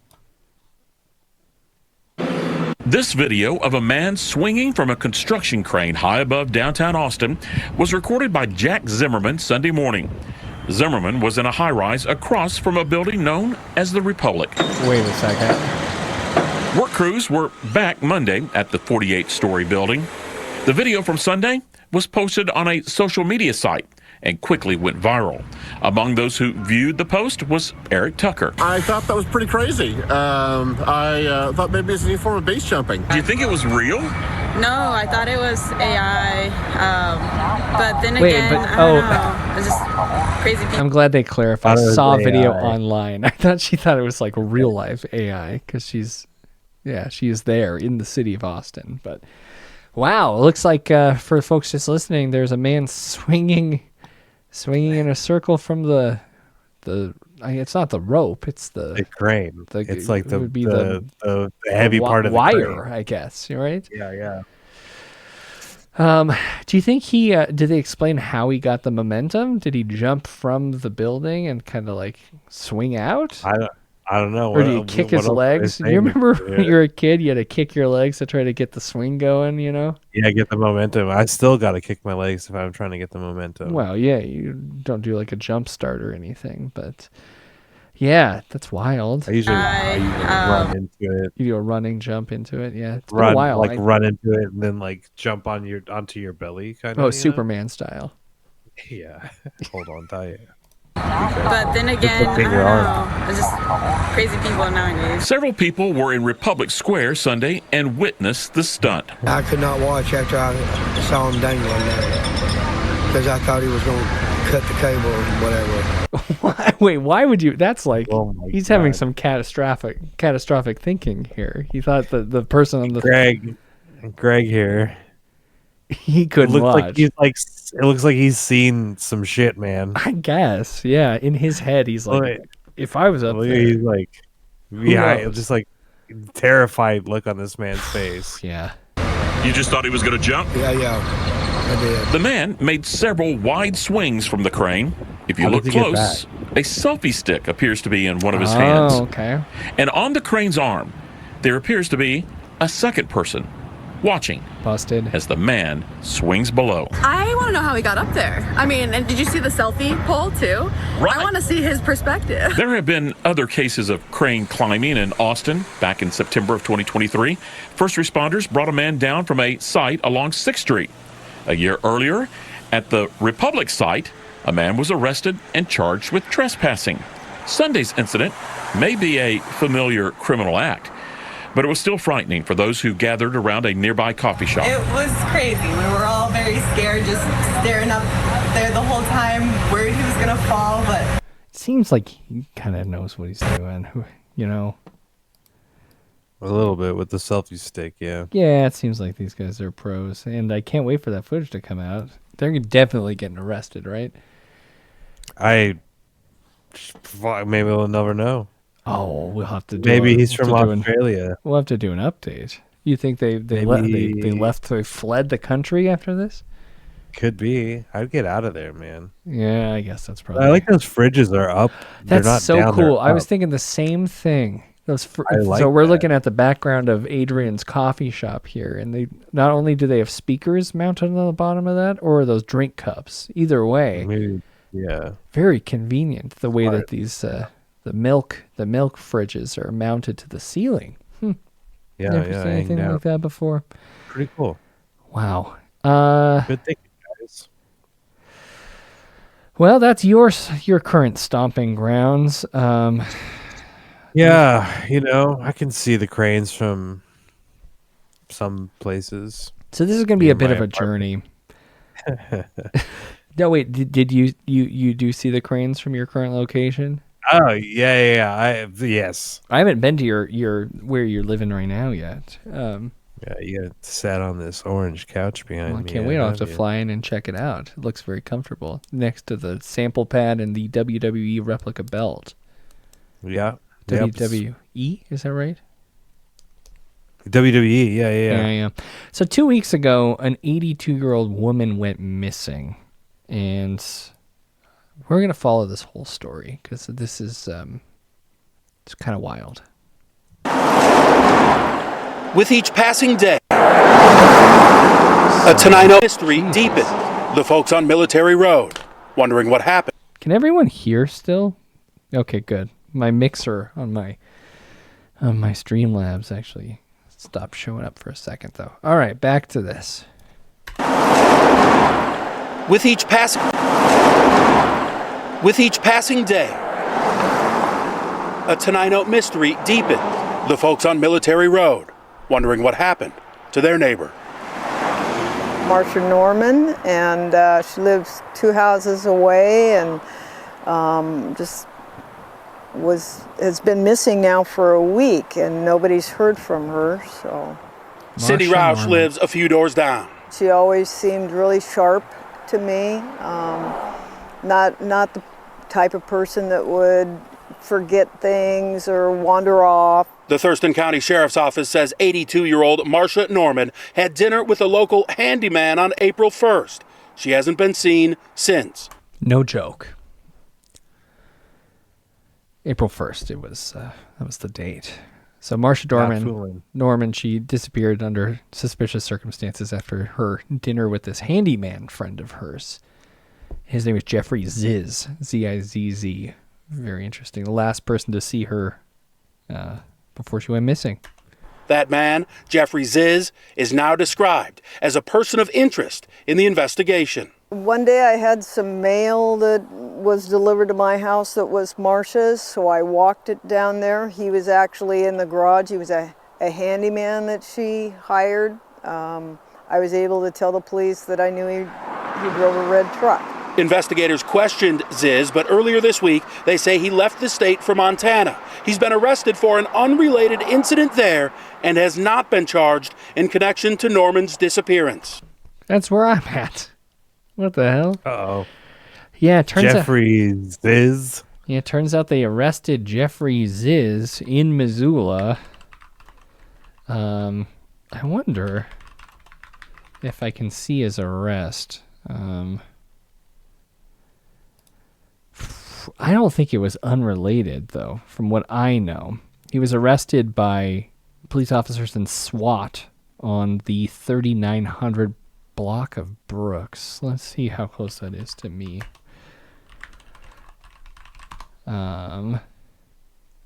Okay, interesting. That's over by the Petco. I'm not going to tell people where I live, but not that I haven't done that before. I used to live kind of over there. Fairbridge, Fiesta in Jalisco, great little Mexican joint there. The Coles, that's not a Petco anymore. It's a boot barn. What are they doing? I wonder why he was arrested over here. He was probably at the Super 8. That makes a lot of sense. 3900, yep. A lot of people get arrested at the Super 8 right across from the Pizza Hut here. Yeah. Is there still a 4B's over there? 4B's is no longer there. It is a casino on the corner. Oh, no, there's an O'Reilly's there too. So, AutoZone, pardon me.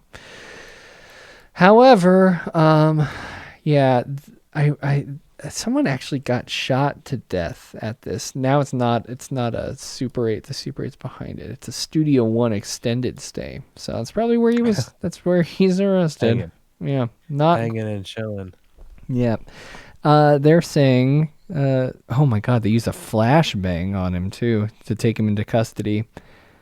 We have a whole little write-up here from the Thurston County Sheriff, which must be where this poor woman went missing from. On April 4th, deputies received a missing persons report from a family of 82-year-old Marsha Norman, who lived near McIntosh Lake. Her family stated they had not heard from her since April 1st, and both of her vehicles remained parked at the residence. It's April 6th. Jeffrey, the handyman, left the area for using a friend's vehicle, was ultimately located and arrested in Missoula, Montana. And on a recently entered unrelated warrant. Well, they don't flashbang and SWAT team people on unrelated warrants, but unless it was really bad. I don't know. No Google reviews on the arrest, so kind of a disappointing thing. So that was 2 weeks ago. And here's a little local news story about his arrest. Washington man wanted in connection to an 82-year-old Washington woman's disappearance was arrested in Missoula early this morning.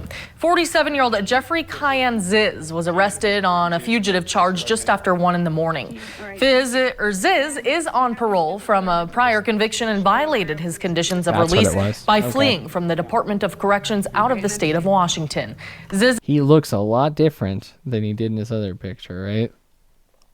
A little methy. He's not doing well. Appeared in a Missoula County Justice courtroom where he's being held on a no-bond hold until he's transported back to Washington. You think we could do better with our background here? It looks like it's in like a staff kitchen or something. Yeah, it's definitely like in the corner of some sort of staff kitchen or like waiting room. They've got a big thing of like Costco treats behind the flag that we have draped there. Very cool. Bunch of raisins and shit that people don't want. Yeah, there's old raisins there for sure. Some of these raisins. Fruit leather, like I don't know, flavors of jerky that people don't like, like a Korean barbecue jerky that people are like, I'm not gonna eat this at work. It's gonna make my breath smell bad, right? I'm farting all day. Yeah, I don't want to do that. All right, so turns out they got him just down not just down the road, but ladies and gentlemen, this way. I'll point this way. We got him. They got him. All right. So 10 days ago, there was another update. He's in custody. Wasn't actively being charged, but that's I just drugged the number 82 into the search there. Interesting. That didn't work. I don't know why it did 82 is the number immediately following 81 and then preceding 83. Thanks a lot. It is also an even number. The Pope was right about AI. This stuff is dangerous. Sucks. We begin to breaking news. Unfortunately, we have a sad update in the case of a missing Thurston County woman. The sheriff's office says the remains of Marsha Norman were found buried under a shed in Olympia, partially encased in concrete. So, didn't buy enough or what? Partially. I don't know. Yeah, I don't know how you halfway do it, but this handyman was building a shed and halfway crook looks like. Yeah. The 82-year-old disappeared earlier this month after having dinner with her handyman, Jeffrey Ziz. The day after Norman went missing, detectives say Ziz built the shed where the remains were found. He was arrested in Missoula, Montana. He is now back in the Thurston County Jail on a separate child molestation probation violation. Cool. So that's getting more cleared up. Jeff's a freak. A really bad guy, a deviant, and a criminal. So, also a handyman who doesn't even do a good job of putting a body in the foundation of my shed. So, yeah, just when I'm gonna walk over a dead body, a stinky dead body. He's a bad guy, bit of a dipshit, huh? What did you pour the fucking concrete at night so you could drag a body into a literal shallow grave? It's not what I paid for. What the fuck is going on? Yeah. Madison, when 82-year-old Marsha Norman went missing from her home in Tenino April 1st, Thurston County deputies say they found evidence she may have left abruptly. She was later found dead beneath a shed in Olympia. And according to Thurston County Sheriff's Office, her handyman, who they took into custody as a person of interest last week, has officially been booked on charges related to this case. Jeffrey Ziz has been booked for first-degree murder, first-degree kidnapping, and unlawful disposal of human remains, and the deputies say more charges may follow. Norman's family released a statement today reading in part, "Our family has experienced the loss of our center. Marsha was the one that brought us together. Marsha was an engaged member of her community and family, full of life with plans for the future. She is loved by many." Stay with King 5 tomorrow afternoon as we expect to learn more about the circumstances of her disappearance and death from Thurston County officials, plus more from Norman's family tonight at 11. So they did get an update. You want the update? Yeah. Oh my God, it keeps getting worse. By the way.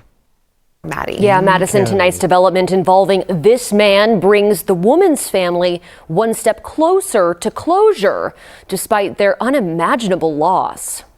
This is one of the more disturbing cases we've come across. Deputies say they found Marcia Norman's body encased in concrete beneath a shed. Her death, anything but dignified. Move the shed and do some excavation work, at which point in time remains were located. But she was as dignified as they come, according to her husband, son, and grandkids. They said Sunday, Marcia was an engaged member of her community and family, full of life with plans for the future. Thurston County deputies say a handyman she'd hired was the last person to see her alive. Disappointing. It's really disappointing. Detectives read up on Jeffrey Ziz's history to learn he was a military veteran with 5 children. And in 2019, the Olympian reports he became a pastor at a church in Lacey. But there we go. Keeps getting worse, huh? But church leaders would soon fire him when they discovered that in October of 2021, court records show he turned himself into police, confessing to sexual misconduct in his own home. Ziz was arrested on 9 charges, including rape and molestation of his... And one of the charges was not wearing white glasses, white framed glasses. Oh, is this a guy from Weezer or no? He's not. No, like the bass player of Weezer's a good guy. Remember, his wife just got shot. We found out he's a good guy. You're right. And they played Coachella, right? Yeah, they did it.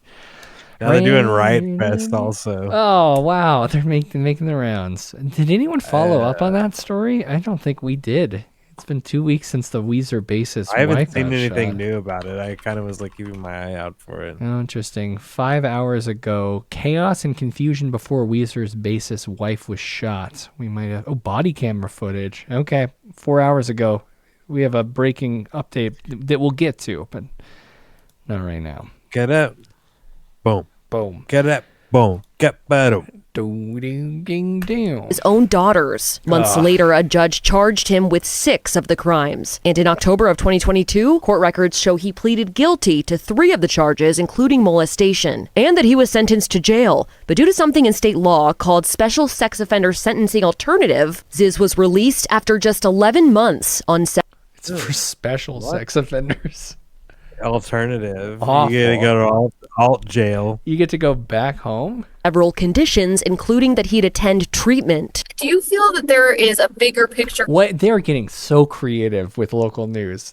They're literally filming a screen of an interview. And they're not even sending the audio through anything. Someone's got a laptop open. Yeah. What the fuck are they doing over there? And this is King 5. It's in the car. This is the biggest, the newscaster or whoever they're interviewing is in a car, and in the studio they're filming a screen and not piping the audio into anything to record it. Disgraceful King 5. Yeah. Conversation or comment that you can make about maybe is our she justice fucking system driving? I don't have. It did look like she was moving in a vehicle. Oh my god! She might have been dude. passenger. She could have been coming back, and the camera guy was, that could be camera guy driving. I don't know. All right. Well, here's the officer again. Have anything nice to say? So I think my only comment right now, so that I don't say something that's going to get me in trouble, is that it's almost like I've talked about this before. In Madison, when Ziz was let out of jail for molestation, he was told he'd need to stay in Washington. But when deputies started questioning him about Norman's disappearance this month, Missoula police found him in Montana. And that's how they were able to bring him back to Olympia and keep him in custody this past week. It is just so sad. And I know that Marcia's family says that she is the one who brought them together. Oh, absolutely. She says, or her family says that she was loved by all. And this is a huge loss for them. But now that Ziz has been booked on murder and kidnapping charges, he'll face a judge tomorrow afternoon, and we expect the family will finally get some answers, Madison. I don't know if they want to hear the answers, though, because it's not good. The details of this are not good. So this is the most recent update that I have. Well, we learned today that 82-year-old Marcia Norman enjoyed... Let's make sure we got the audio up.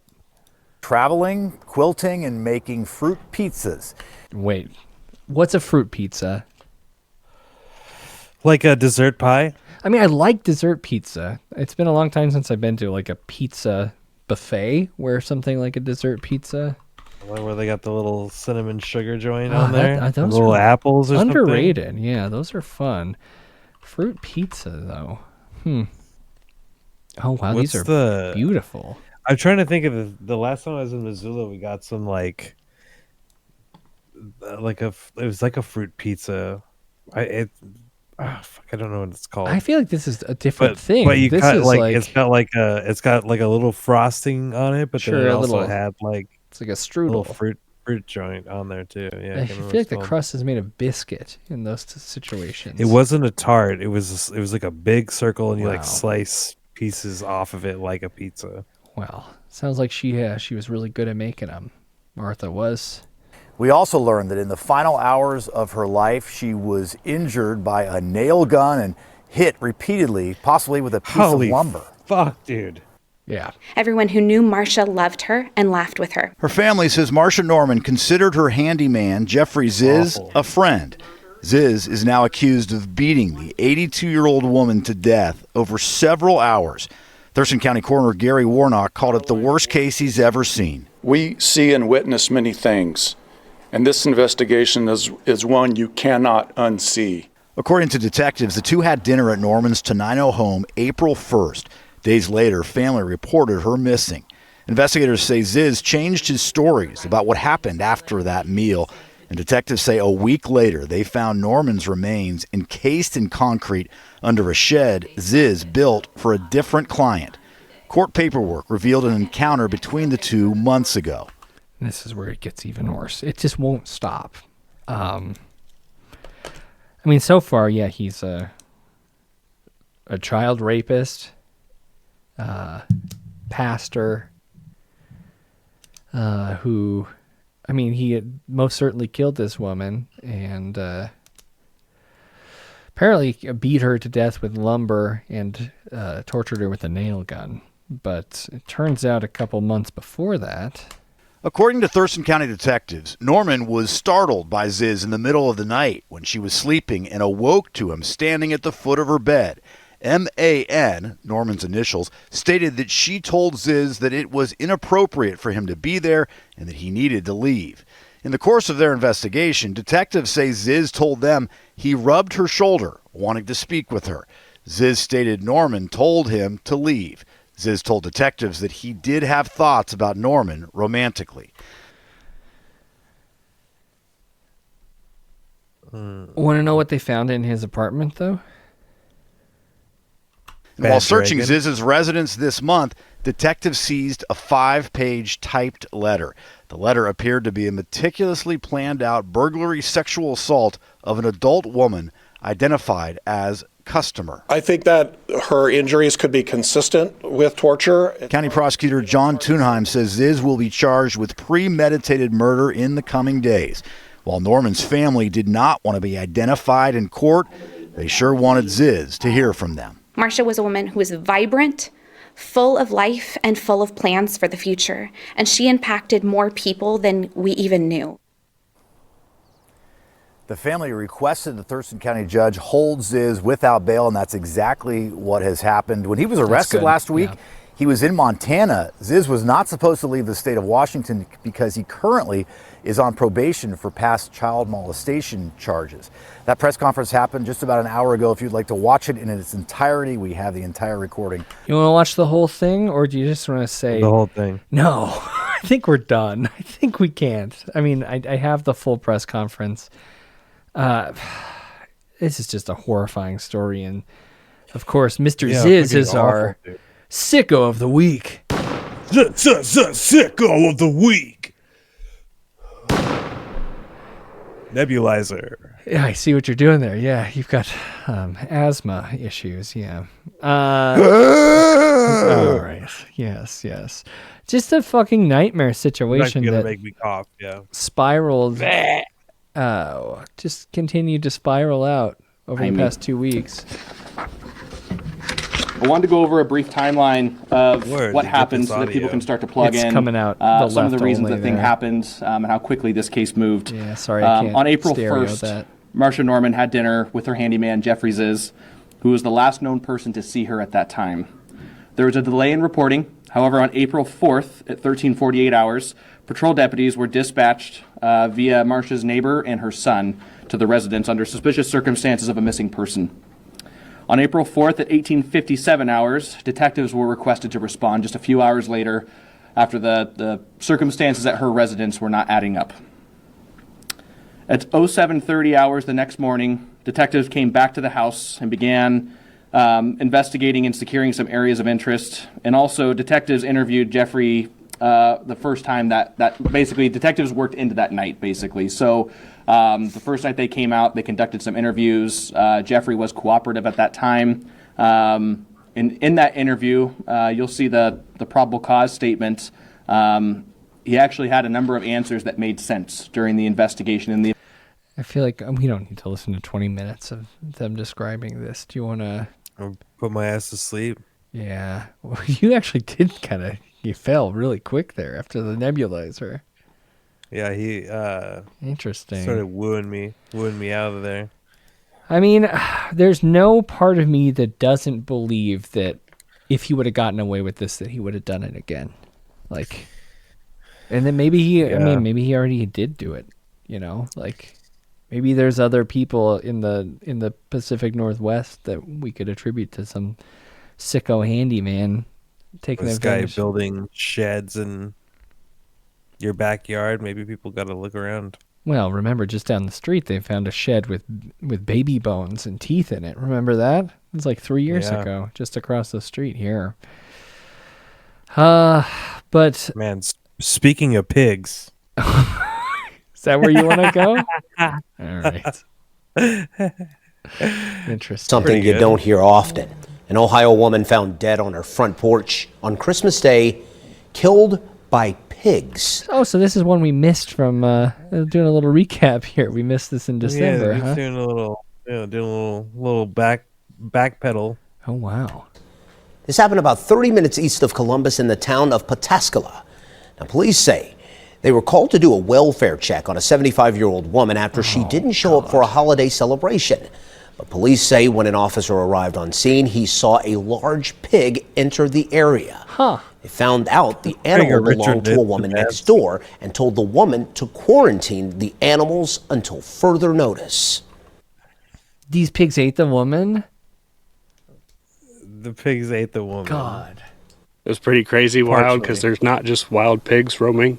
I've never seen pigs except for the market down the street, so it was very confusing. Yeah, it is confusing. Licking County Coroner's Office says the woman died from bleeding out due to extensive superficial injuries by livestock animals. The Coroner's Office also says the woman had prior health conditions and ruled her death accidental.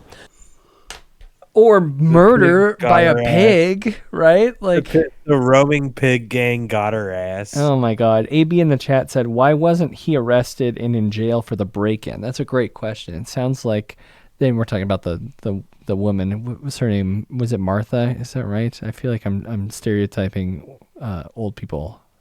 Marcia. They're all Marthas. Yeah. That Martha in Texas. We got a Martha here. No. I don't know why he wasn't in jail for that break-in. If I woke up and my handyman was at the foot of my bed, you better believe that there would be some sort of criminal charges, breaking and entering something, right? Yeah. I mean, I would hope. Here, I got a little update for this one too. Oh, okay. Take a peek. You drop it in the chat. All right. Yeah, it's just a little reader. What's going on with this Martha here? Ooh, I think it cut a little bit off. Nope, it worked.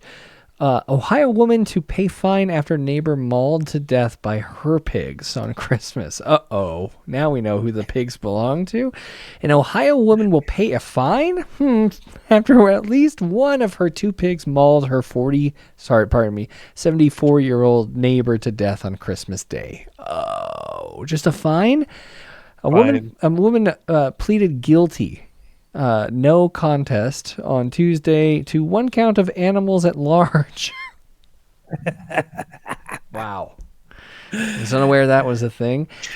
They're gonna try to accuse her of being a pig whisperer. Yeah, pigs kill that woman. The Newark Advocate reported a judge reportedly ordered the woman to pay a $200 fine after learning the pigs had been euthanized on March 26th at the request of the victim's family. You think you can't eat them? No, you can't. You can't eat a pig that ate your mom. Like if your mom's mauled to death by pigs and they ate her, and then you're like, well, I want the pigs put down clearly, and also you're just like, I'll do it. They're my pigs. Come on, man. They just I don't know. The newspaper didn't name the defendant because she was not charged with a felony in connection with the woman's death. Quote, "This has been very difficult for them to come to terms with," defense attorney Eric Bram told the newspaper. "This was their friend and neighbor who passed away, and this is just a very sad situation for all parties involved." It's okay. The woman was charged in January after 72-year-old Rebecca Westergaard died from blood loss after the mauling at her home. Wow, on Christmas, too. Found dead after a family member called law enforcement for a welfare check and no one could reach her. Wow. Horrible, horrible situation, said the chief, Bruce pig Brooks. got her. Yep, she got by a pig, and that's really awful. On Christmas pig. Suey. Okay, come on, man. Come on. Suey. I'm going to skip this story about missing cows because Kelly's not here, but apparently 200 cows went missing not too long ago, and we haven't looked into it. I guess we probably owe everyone. What state, dude? It was Colorado, which makes a lot of sense. That's one of the states where there's been reports of a lot of cattle mutilation and potential UFO causes surrounding that. I only say that because I did the sound editing for a documentary about that Seth Breedlove and Small Town Monsters put out. What was that one called? Pig Jackers. Yeah, that was the one I did the sound for Pig Jackers. That'd be cool. It was On the Trail of UFOs Night Visitors, if you want to hear my audio work. That was a lot of fun. The full movie's out. Oh gosh, you can watch the full thing on YouTube. Let's see how I did. Ooh, listen to that audio there.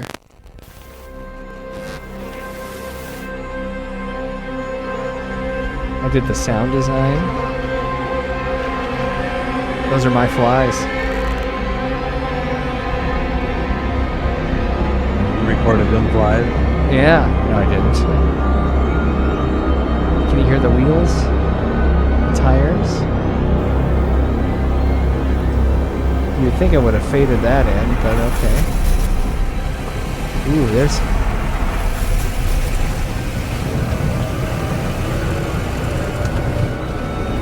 Man, I'm pretty good at this stuff, huh?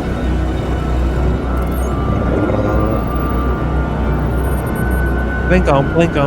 You got Ben Schwartz, the voice of BB-8. To do of course, yeah. I call that my buddy Ben Schwartz. This is kind of slow roll here. This down relations. I'm driving. I added those footsteps too.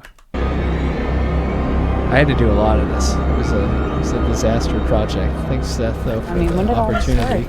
The gold leather one. A lot of the mutilations were close to the river down there. Okay. Yeah.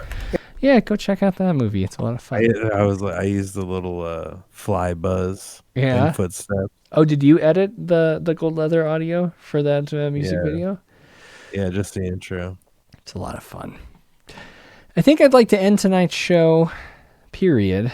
But this is a fun little palate cleanser that I thought was funny. How do you feel about narcs, huh? Do you see my shirt? Don't be a narc. And it's that looks to be Mickey Mouse smoking a nebulizer. Yeah, Mickey Mouse sitting in the nebulizer And, standing in front of the Canadian flag. You know who also doesn't believe in narking almost more so would be the mafia, right? Remember Tony Soprano? Yeah, don't be a freaking rat. You think Tony Soprano would rat on someone or encourage ratting? I don't know. Did he ever like get? Should I admit that I've never seen? You gotta watch the Sopranos. entirety of The Sopranos. And once you have seen it, you might want to visit this Sopranos themed pizzeria. I've been to the pork store before. I don't think that's what this is called. A suburban pizza joint is asking for help identifying a group of would-be burglars, and they're offering a reward, a year of free pizza to anyone who can provide the names. Take a look at the security video. It captured 3 people attempting to break in to Soprano's Pizza in Lockport. One of the guys throws a rock and does 4 karate kicks trying to get in before giving up. The crew took off in a silver sedan. A guy named Rocky saw this happening and followed the car for a bit with his dash cam on. In a Facebook post, the restaurant says anyone walked away who can like ID goddamn be, quote, Daffy Duck. from bums will get 52 Fridays of extra cheese. 52 Fridays. No questions asked. I don't know about vigilante justice, but war. Yeah, I just thought it was kind of fun. You know, it doesn't really. The Sopranos thing. Are you narking for pizza? Depends on how good the pizza is. Man, yeah. Once every Friday, I get a free pizza for turning in a bunch of punks for trying to break into a pizzeria. Yeah, I guess I don't like when people fuck with local businesses.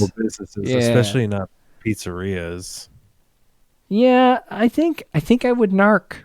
I think I might, but not. I wouldn't chase after them like Rocky did here. This is footage of Rocky following their vehicle. I don't think I'd go that far. I might call the cops and say I saw a silver sedan. Yeah, you got to shoot him with your Ninja Turtles pizza gun. Of course, yeah. I hop in my pizza thrower. You just tank, and I'm just fucking shooting full combination pizzas hard at them, and then winds up. Hard.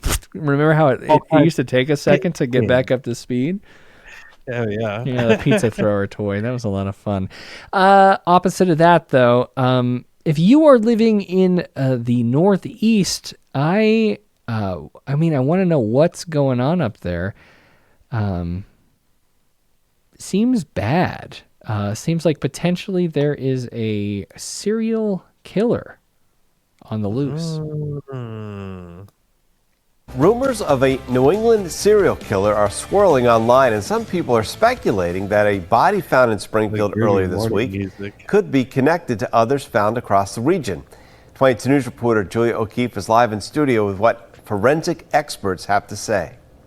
Rich, authorities are investigating the death of a woman found unresponsive off a bike path near the Connecticut riverfront Tuesday.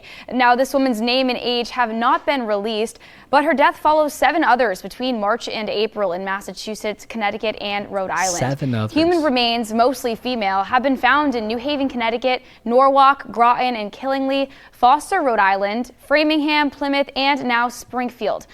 So I gotta say, population density of the Northeast is like this is. I mean, like if the bodies were found in that big of like a scatter around where we are, or like in Montana, then it would be like, oh yeah, there's certainly a serial killer. But yeah, this is, I mean, very population dense area, and talking about Killingly, a murder in Killingly. Okay, tell me something I haven't heard.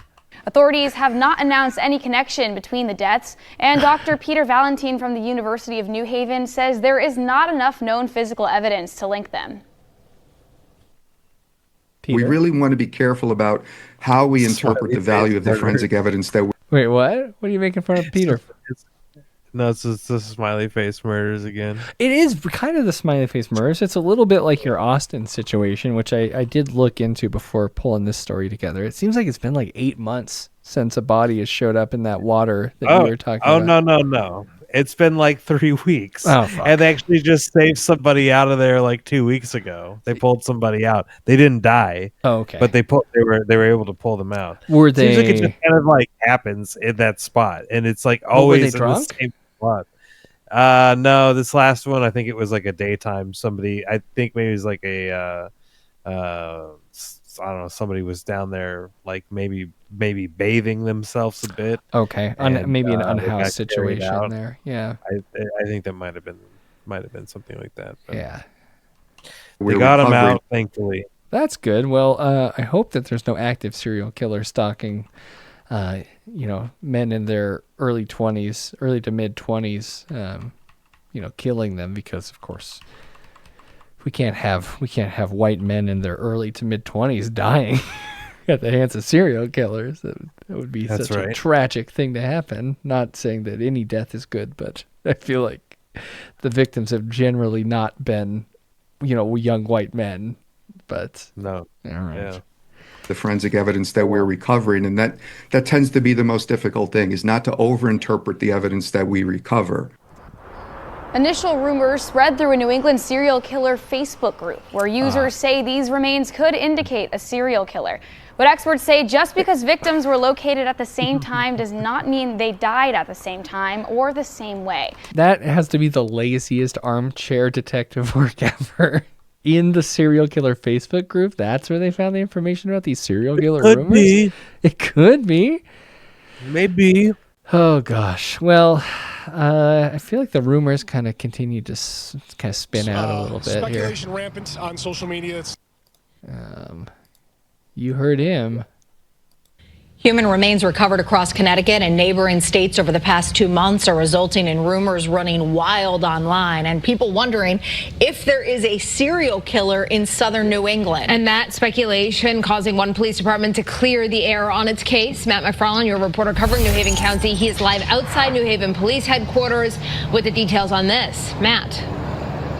Oh, Stephanie and Aaron, just in the last week, New Haven police say they've received... That's Sam Cedar. We know that that's Sam That's Cedar. what I was going to say. He's outside the Jubilee studio right now. Yeah, we know that he's about to be surrounded by at least 20 people who don't believe that gay people should be married, right? Yeah, 20 anti-vaxxers. Yeah. Yeah. calls from People magazine and Rolling Stone. They say someone actually came up from Florida, He really knocking just on she's all doors that in the in neighborhood, took even his glasses reaching out to off. that. Kind of did. He's like a regular Clark Kent. I had no idea that Sam Cedar was such a hunk. And that his name is Matt. And that he's a news reporter for WFSB3. But yeah. Family to see if there was any potential links to those other remains in New England. Well, New Haven police say clearly there aren't any right here. It seems to be growing, and there's no basis behind it. New Haven police addressing the swirling rumors and those wondering online if the death of missing woman Denise Leary is connected to any other recent cases of human remains. Social media can speculate. We have to deal in facts. There's no facts to support that this woman was murdered. The 59-year-old Leary was reported missing by family back in late September. In March, her remains were discovered not too far from her home.